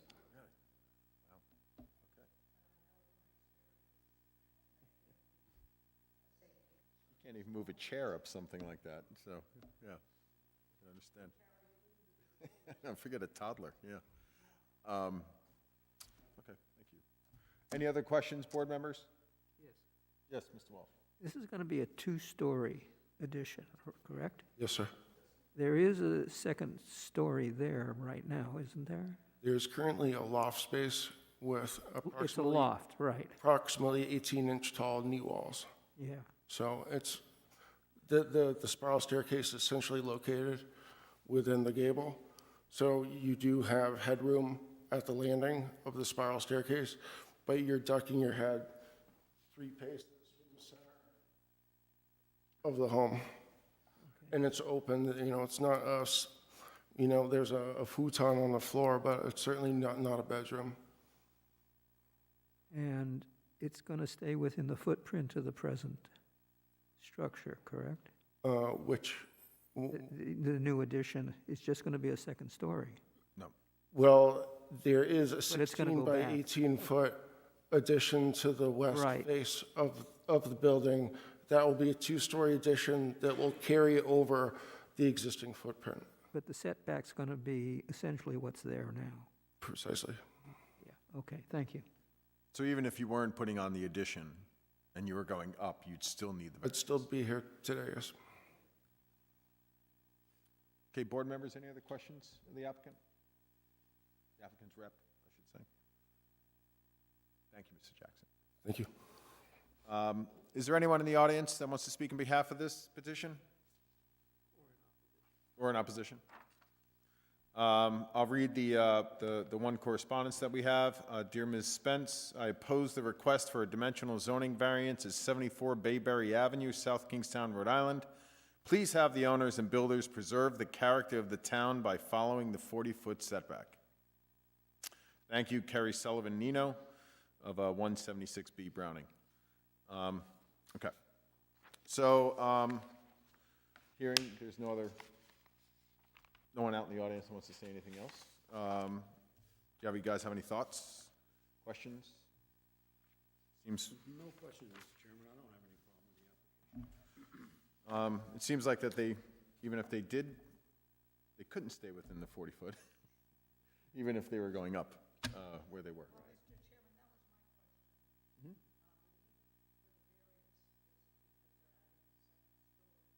And in addition, they're doing both. But the addition is no more, Then the existing building, no, it's not getting closer to the property line. No, it's intensifying it technically. Yeah, so it's adding on to the existing nonconformity by making the structure that's within the setback longer or bigger. So you're focusing on the first, yeah. Well, not more, yeah. Not closer, right, but more of it. But more, right. It's a commercial in there somewhere. No? It's very reasonable. Everybody good? Anyone want to make a motion? You're going to pass on this Very one? nervous, Okay, very nervous, yeah. I was going to try. Okay, go for it. The January meeting, I'll be. Okay, hang on, I'm writing this down. Exactly.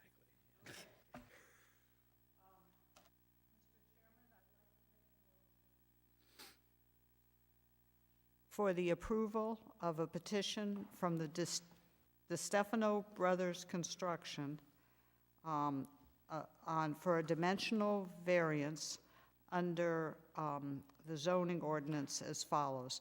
The applicant is seeking to construct a two-story addition on a single-family dwelling. The address of the dwelling is located at 74 Bayberry Avenue. The owners of the property are Peter and Christian Clay. And the dimensional variance is required by the zoning ordinance 207, which is non-conforming lots of record, building setback requirements, and section 907, standards of relief. The following individual, Court Jackson, spoke as a representative of the applicant. And he spoke at the hearing, but there were no other individuals who spoke at the hearing in support or in opposition to the request. The materials were read into the record by the chairman. And in this case of this dimensional variance, the board finds that the hardship from which the applicant seeks relief is due to the unique characteristics of the subject land or structure and not to the general characteristics of the surrounding area, and is not due to a physical or economic disability of the applicant. And this is because the house is already non-conforming, and this would increase the square footage of the house that is non-conforming and is adding a second story. And the house is already non-conforming. The board finds that the hardship is not the result of any prior action of the applicant and does not result primarily from the desire of the applicant to realize greater financial gain, because it appears that the addition is in order to create a safer environment and a more livable, comfortable house. And it's not, there's nothing, it's to improve the property, not to create additional value.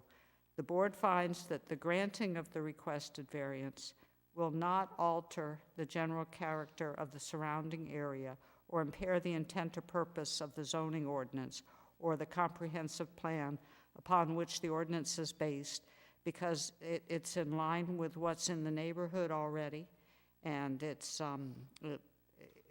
not increasing the nonconformity.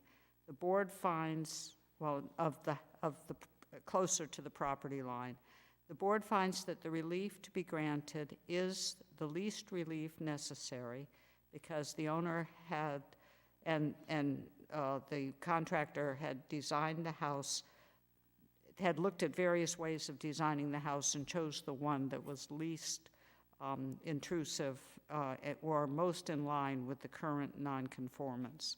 The board finds that the hardship suffered by the owner of the subject property, if the dimensional variance is not granted, amounts to more than a mere inconvenience because of the safety and livability concerns. I recommend, there are no conditions to the approval. I recommend approval of the petition. Thank you, Ms. Walsh. Can I get a second? Second. Second, Mr. Rosen. Any other discussion? Ms. Walsh? Aye. Mr. Rosen? Aye. Mr. Daniels? Aye. Mr. Diamond? Aye. Mr. Cagnetta? Aye. Motion passes. Good luck, guys. Enjoy. So, all right, so last, I believe, we have the petition of the Prout School of 4640 Tower Hill Road, Wakefield, Rhode Island, 02879, for a dimensional variance under the zoning ordinance as follows. The applicant is seeking to amend a zoning board of review condition of approval associated with the dimensional variance granted April 29th, 2020. The amendment relates specifically to the modification of the athletic field lighting. On October 23, 2022, the Planning Board granted development plan review with favorable advisory to the Zoning Board of Review for said lighting. Lot size is 24.81 acres. Dimensional variance is required per the zoning ordinance, Section 907A, Standards of Relief, and Section 907B of Special Conditions. The owner of the property is the Roman Catholic Bishop of Providence for premises located at 4640 Terrell Hill Road, South Kingstown. Assessors map 50-4. Lot 19 is zoned GI, Government Institutional. We have several documents here, and I probably won't list them all off. But we have the cover letter signed and dated November 11th. The owner authorization signed and notarized November 14th. The Planning Board advisory recorded on August 31st. The South Kingstown Zoning Board of Review, which are 4 pages on January 24th of 2019. The Zoning Board of Review decision, which is 2 pages, recorded May 13th, 2020. The light pole as built. Rhode Island DEM correspondence, which is 2 pages on June 13th, 2019. Photographic simulation of 33 pages from December 12th of 2018. Viewshed mapping package, which was 7 pages on December 10th, 2018. Abernathy design correspondence, which are 3 pages, November 11th, 2022. Permit set of 17 pages prepared by Gale Associates, Inc., and Vincent Delorio, electrical engineer, dated October 3rd, with revisions November 9th, 2018. Limited content boundary and limited content boundary and topographical survey of 2 pages. Letter from Gale Associate, 2 pages, March 20th, 2020. Previous zoning application of 13 pages of March 16th, 2020. And then there's a 200-foot radius map and a butters list, legal notice, proof of certified mailings, and notarized affidavit of mailing. And if you feel that I've left anything out, you can certainly correct me, but you are, sir. Thank you. This is Travis McDermott, representing both the owner and the applicant. Great, Travis, thank you. McDermott, McDermott. Okay. And are you an attorney, or are you? I am an attorney, yes. Okay, so I don't have to swear him in. Okay, excellent. And thank you for the recitation of the submitted materials. Do my best. I don't want to begin my presentation by taking issue with you, but I do believe you did leave out the zoning board approvals from 2019 and 2020. Yes, those are, okay, those are all listed on there, so we will make sure. And the reason I make reference to that, obviously, is that we are here with an identical, essentially, application to the previously submitted ones in 2018 and 2020. The reason we're here again is because there had been a change to the lighting fixtures that were installed in connection with this athletic field build-out. Essentially, the initial design that went through planning, came to zoning, and then was renewed when construction hadn't begun in a timely fashion. So in May 2020, this board issued approval on these same variance requests. Construction began, and during that process, the lighting fixtures that were being installed on the light poles for this athletic field, the ones that were installed were a different brand, a different manufacturer with slightly different, although not substantially different specifications. Those lights were installed, and then upon notification from Mr. Gorman and the building department that those were no longer in conformity, we sort of started the process again. We went back to planning, we went through technical review to planning, got that approval. There were certain conditions associated with the approval through planning. We are now here, back to zoning. So you guys, you can't turn the lights on, literally, yet? We could turn them on for testing purposes. Okay. According to the conditions of the planning approval. Okay. But not for athletic field use. Not for use, okay. Luckily, in some sense, that all happened to fall during a period when fall sports were coming to a close and no one would be outside in December practicing at night. But that will not be the case come springtime. Sure. And so obviously, so we're back here seeking the same dimensional relief we have sought twice before and have been approved twice before. Specifically, that relief is as follows. The side is a little confusing to describe here, but essentially the back of the school property The athletic fields sit within a very small margin of the property line. 2.2 feet, I believe, is the edge of the build-out area to the property line. So the 20-foot setback there, we saw relief of 18 and change to begin with. And then there's an accessory building, a storage shed associated with the athletic field that's close to the, well, if you call that the back, the other's the side. You can see here, I'm just going to point.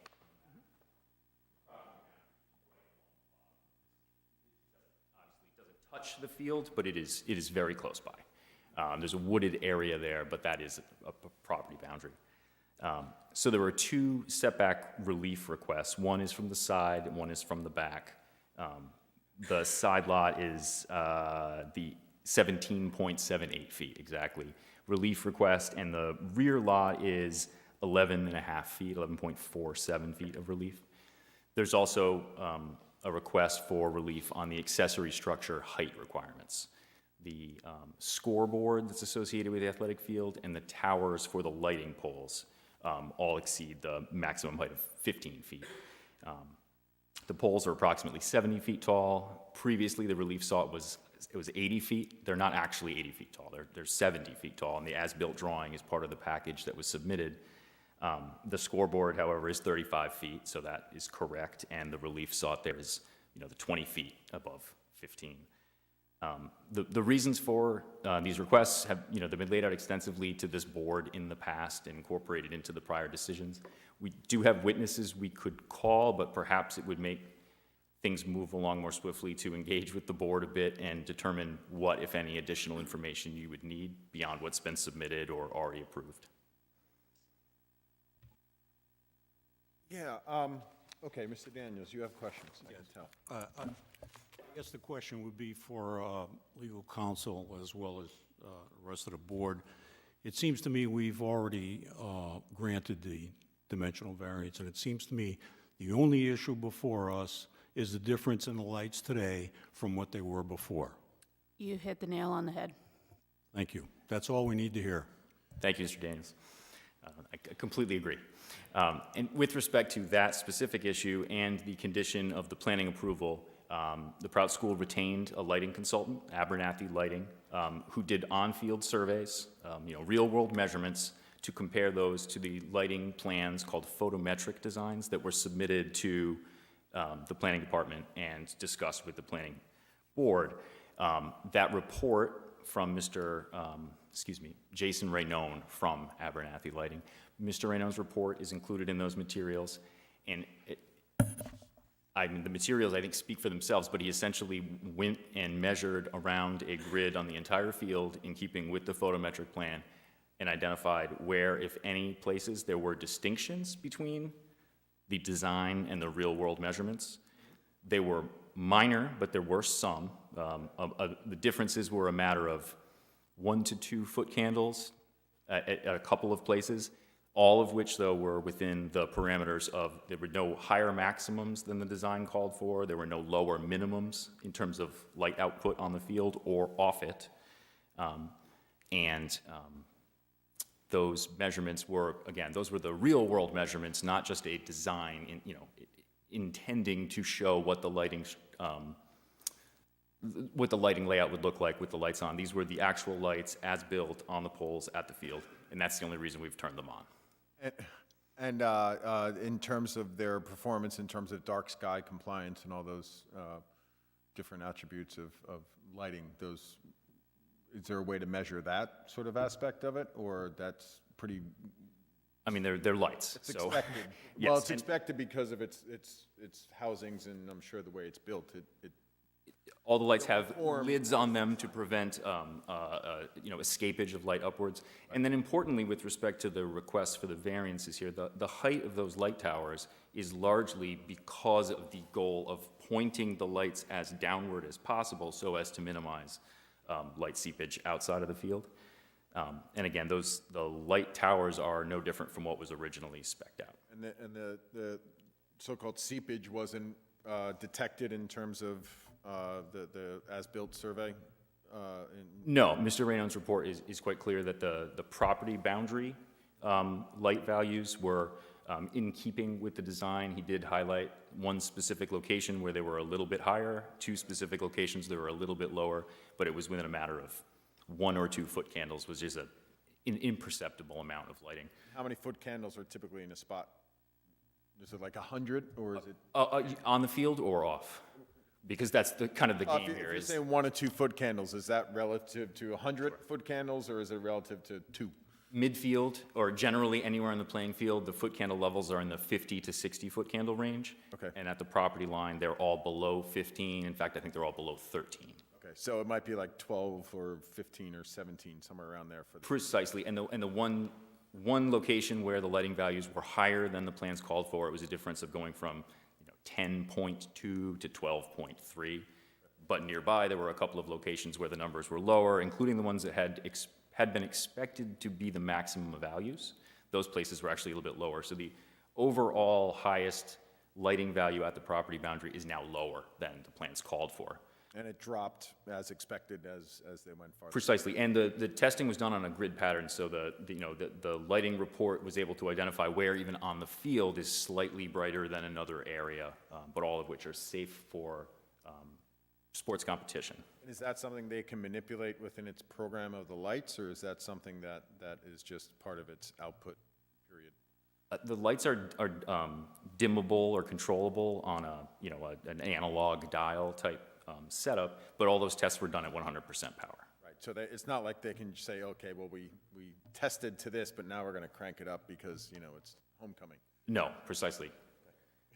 We're going to start flashing and strobe everybody out of here. I don't think anybody wants that, no. Okay, excellent. Okay. Board members, any other questions? Mr. Daniels. Thank you, Mr. Chairman. So the planning board basically accepted the report of the expert based on the new testing. Is that correct? That's not quite correct. I'd like to think that they would have, but the report was obtained as a result of a condition of their approval. Okay. So that report was obtained after we went through planning? But it went back to them, did it not? No, it did not. And they came back with an approval?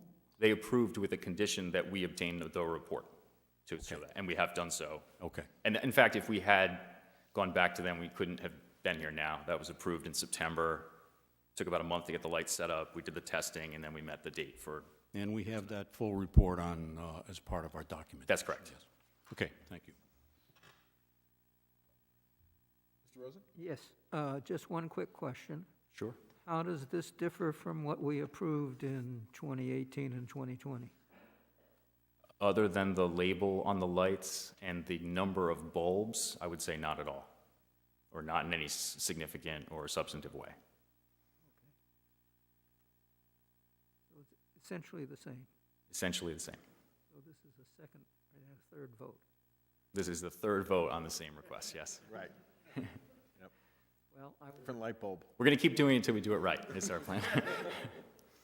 speaking for myself, I was an alternate then, and I don't think I voted, so I get to vote. Here's your chance. So going forward, then, when you change the lights, do you have to come back? When you mean change the lights? Well, when the lights die in 20 years, No. what happens? No, not unless you make some kind of specific condition. Right.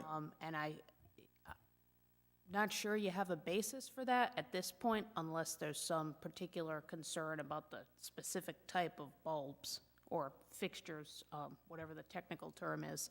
But really, this is a dimensional variant, so you're considering that in the context of, light, potential spillover and effect on neighboring properties. You're tying the approval to the plans, in say 20 years, when technology changes, maybe they will come back before you. But technically, they would have to if they're changing the head type or the I think they'd have to stay within the general parameters of the approved plan, and one absolutely is, as what's shown now and based on the expert's report, there's no spillover, right? There's a certain number of lumens or foot candles, so within those bounds, I think they can, change the bulb. I think if they're going to make a significant alteration to the lighting, they would probably need a revised approval. So, okay, so so in the future, as long as they stay within the foot candle parameter and they don't change the height of the poles, they can switch the light. Yeah, I mean, I think in reality, let's say 10, 15 years down the line, if they change the bulbs and something is different, the neighbors will let you know. So are we approving the foot candles or the type of the head, like the type of the fixture? You would be approving the dimensional variance that's been requested, but, you know, as we do with all the applications, that's tied to the submitted plans. Right. So it's all part of kind of the same package. Yeah, and I'm only asking for Jamie and Jamie's successor's question, you know, like, Yeah. how do you enforce it in the future? It's typically complaint-driven, but I would hope in 20 years the technologies, you know, come a long way and maybe they could use less bulbs or, you know, have less spillage, one would hope. Fusion, make it all free and irrelevant? For what it's worth, with these expensive brand-new lights that we've barely turned on, we're not even thinking about replacing them, you know, at this point. I don't mean to go there in terms of the next Fair, it's expense, fair. but I just want to make sure that you're approving sort of like what we're approving and making sure that there is the flexibility going forward, that they can make sort of decisions within the parameters that we're defining, right? Which is height and some foot candle, like some, And tying it to the plans, that's in there. I don't think you need to worry about specifying a number in the motion. It's all tied up. that's And Jamie and his successor's problem, is figure out why is it different. Okay, so you're gonna be out there with your foot candle meter.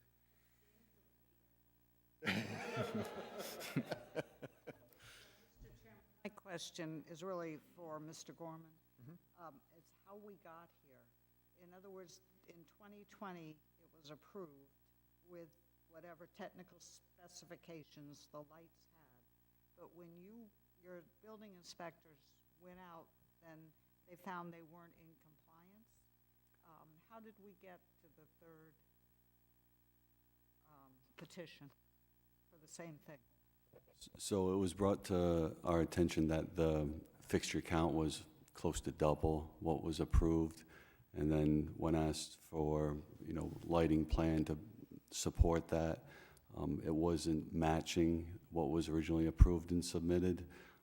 And so erring on the side of caution, having an expert analyze it and then go back before the boards as an amendment, first planning and then here would be the, you know, correct way to, you know, So it approve. was the implementation of the plan somewhere, somewhere between the cup and the lip, something slipped. It was the implementation.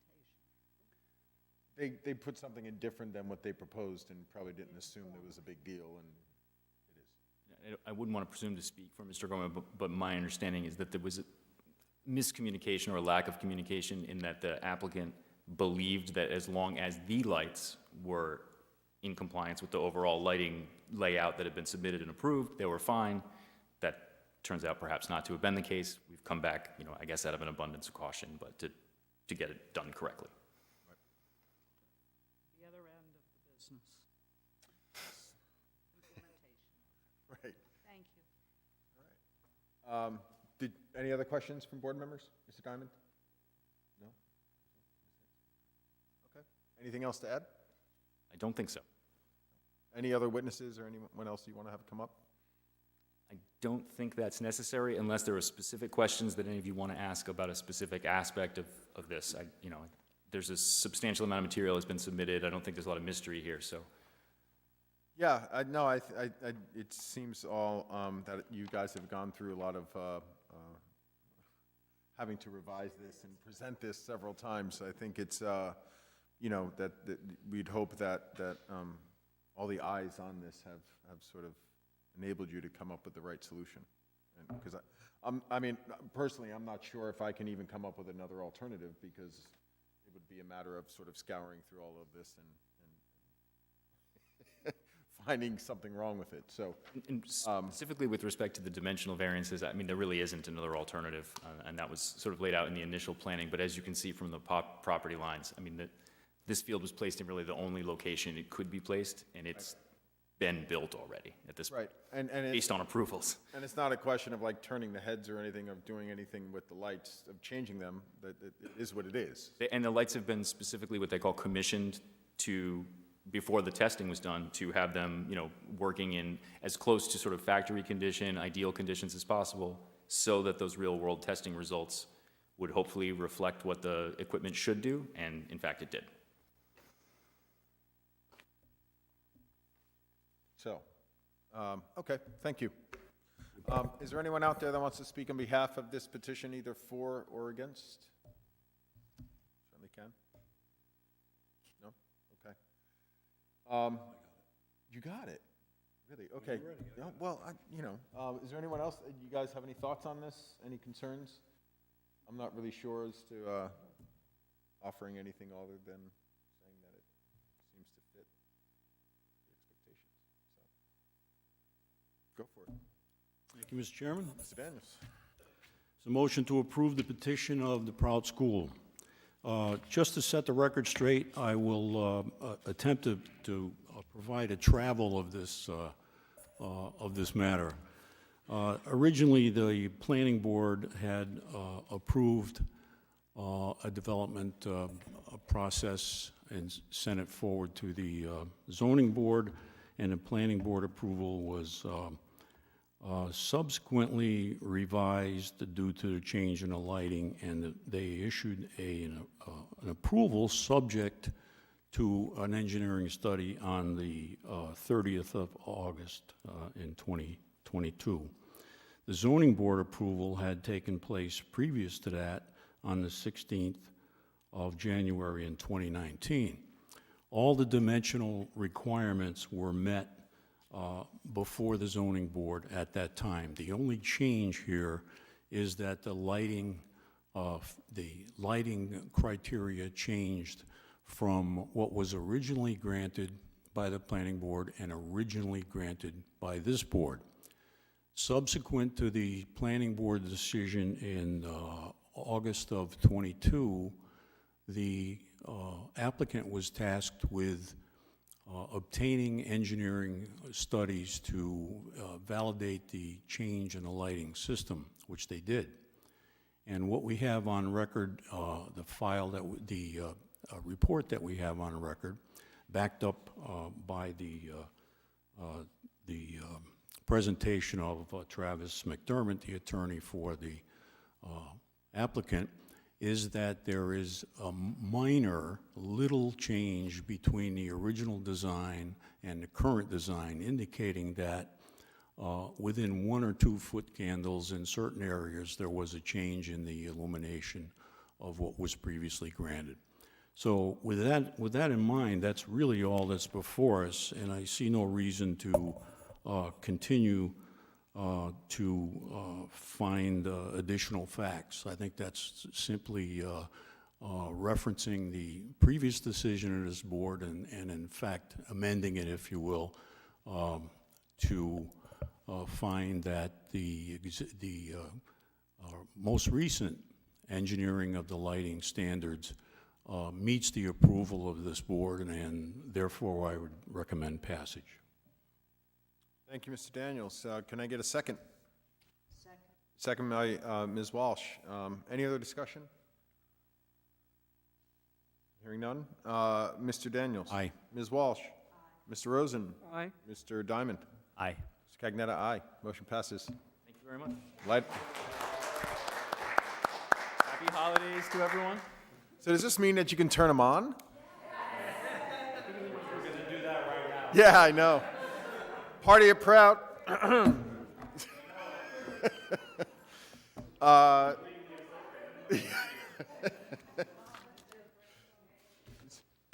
Plenty of Sacramento wine. No. Sorry, was the mic hot on that one? Thank you.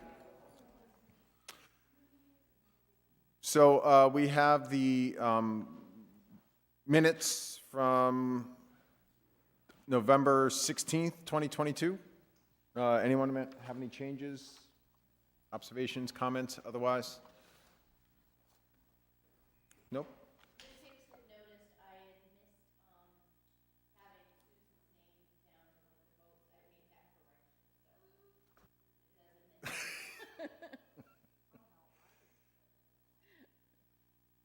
Okay, well, that's it. I guess 9:12 on motion to approve the minutes. Thank you. Is there a motion to approve the minutes? So moved. All in favor?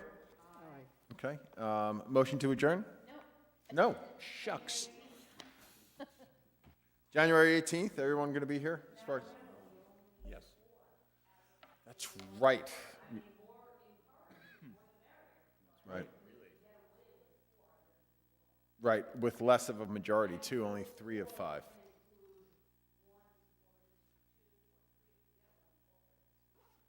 Yes, because we did approve the third alternate as well. We don't have one. No, we don't. We don't. We do have an interview coming up in January. Really? Fantastic. That would be for alternate number 2. Ah, right. And then we are going to be hearing the Parkwood Drive petition in January. Yes, which is going to be No, it'll be on the agenda. first. Or, Yeah, we only have 3 petitions that night, so I think we might need to kind of feel it out and see how we're going. we might throw them to the end, but that one's going to be contentious and long. Just so you know. Yeah. So I encourage you guys, if you haven't had a chance to go look at that, just look at it. Yeah, Arlene doesn't have the paperwork yet, so I've got that paperwork in the packet for the January meeting for you. Everyone else should have that paperwork already because I sent it back, but if anyone needs it, just... Okay, I'll just resend it. And it got moved and moved.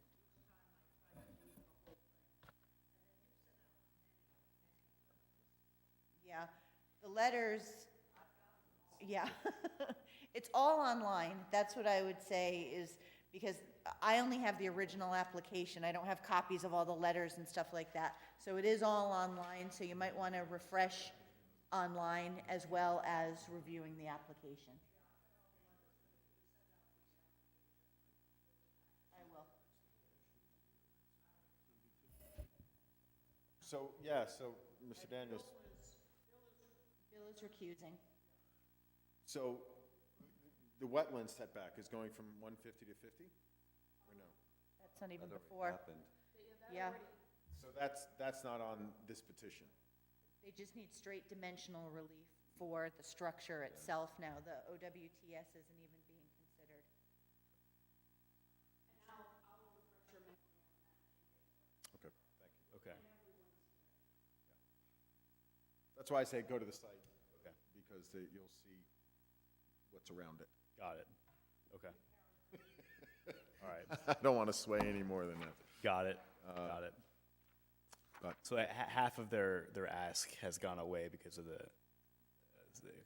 yeah. Yeah, so you won't, when you go on the site, you won't even see the part about the OWTS. Right. because that old one has been withdrawn. So Got you're it. not gonna see Okay. what's currently before. Right. them. Okay. But That makes the sense. letters will Oh, yeah. relate to the OWTS. Yeah, there was a lot of them. It only needs to be you only need a simple majority, not a super majority. Now it's just either 3 of 4 or 3 of 5 to approve an application. Okay. A lot of letters.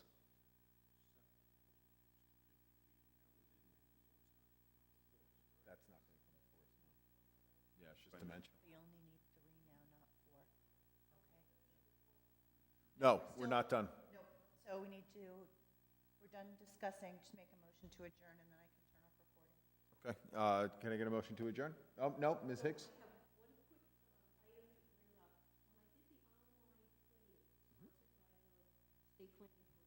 One of the things they talked about is including on the application form, just a very simple check-off line for the applicant to say that they give permission for members of the zoning board to go on the property. And it sounded like a very good idea. Because I was teasing when you were saying, did you go anyway? I go anyway. I was given permission. I think I it's don't know, I is think there, it's a is great there point. inherent permission for zoning board members to?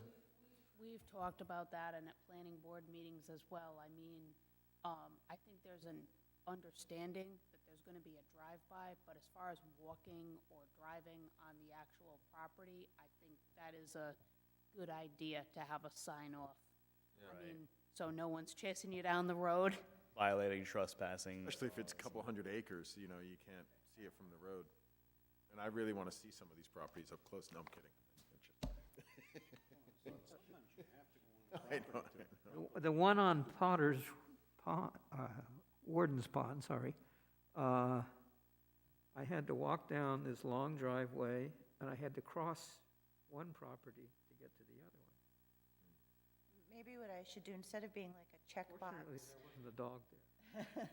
is the owner authorization, is I'll add that as a line item, that the owner also authorizes zoning board members permission to access the property. Perfect.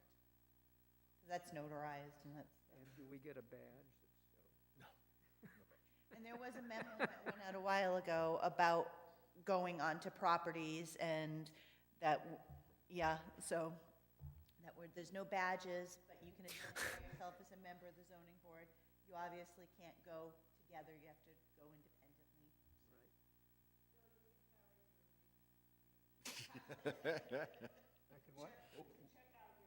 We'll get you a lanyard, yeah.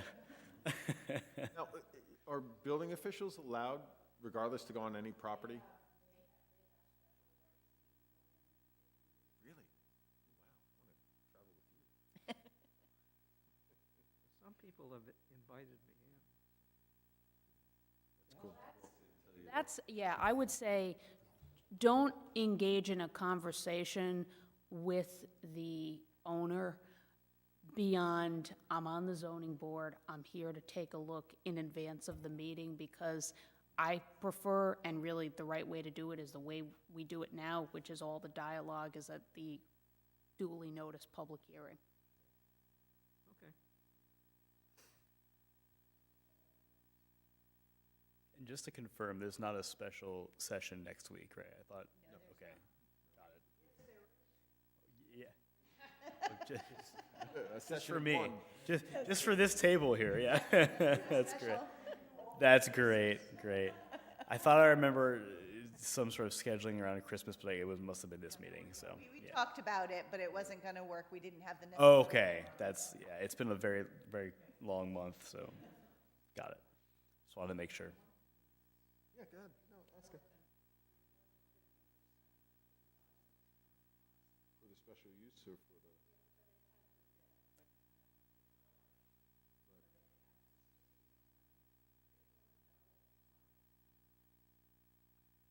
But that was just dimensional, though, that wasn't a special use. So certain times you, yeah, there's. So the whole doubling of footprint concern, that's only a special use and it is a dimensional. It's not non-conforming. Yeah, so you could increase by 50%, but you would have to meet the height and the setbacks. So that petition tonight, I mean, he had hundreds of feet, I believe. So you can, so you're saying that if you could be out of conformance, it could be out of conformance for dimensional, but you can more than double the size?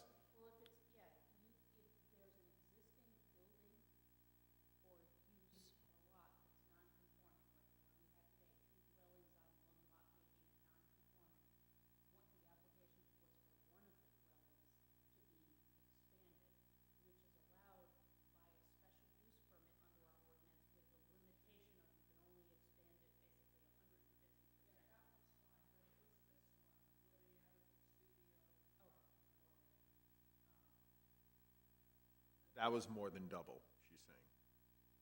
That was dimension. There's nothing limiting a single-family residence from being doubling, tripling if they wanted to. There's nothing limiting that. Yeah, it wouldn't be non-conforming by use, it would be by dimension. Yep.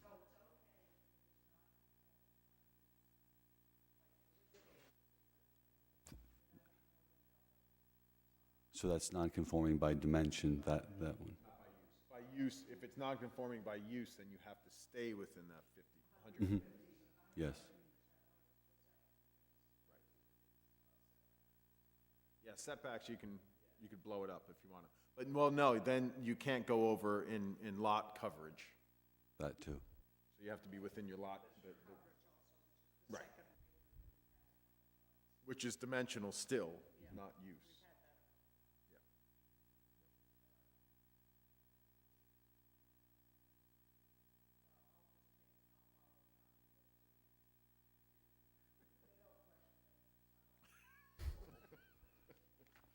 No, they're all good questions. Oh, that's all right, you can. All right. No, well, the days of us traveling together to look at projects are long gone. When I started, they were doing that, so, yeah. They would all go together, Stephanie and and Ernie and they would literally, they would take like caravans out together and it was a thing for them. They loved it. Okay, motion to adjourn?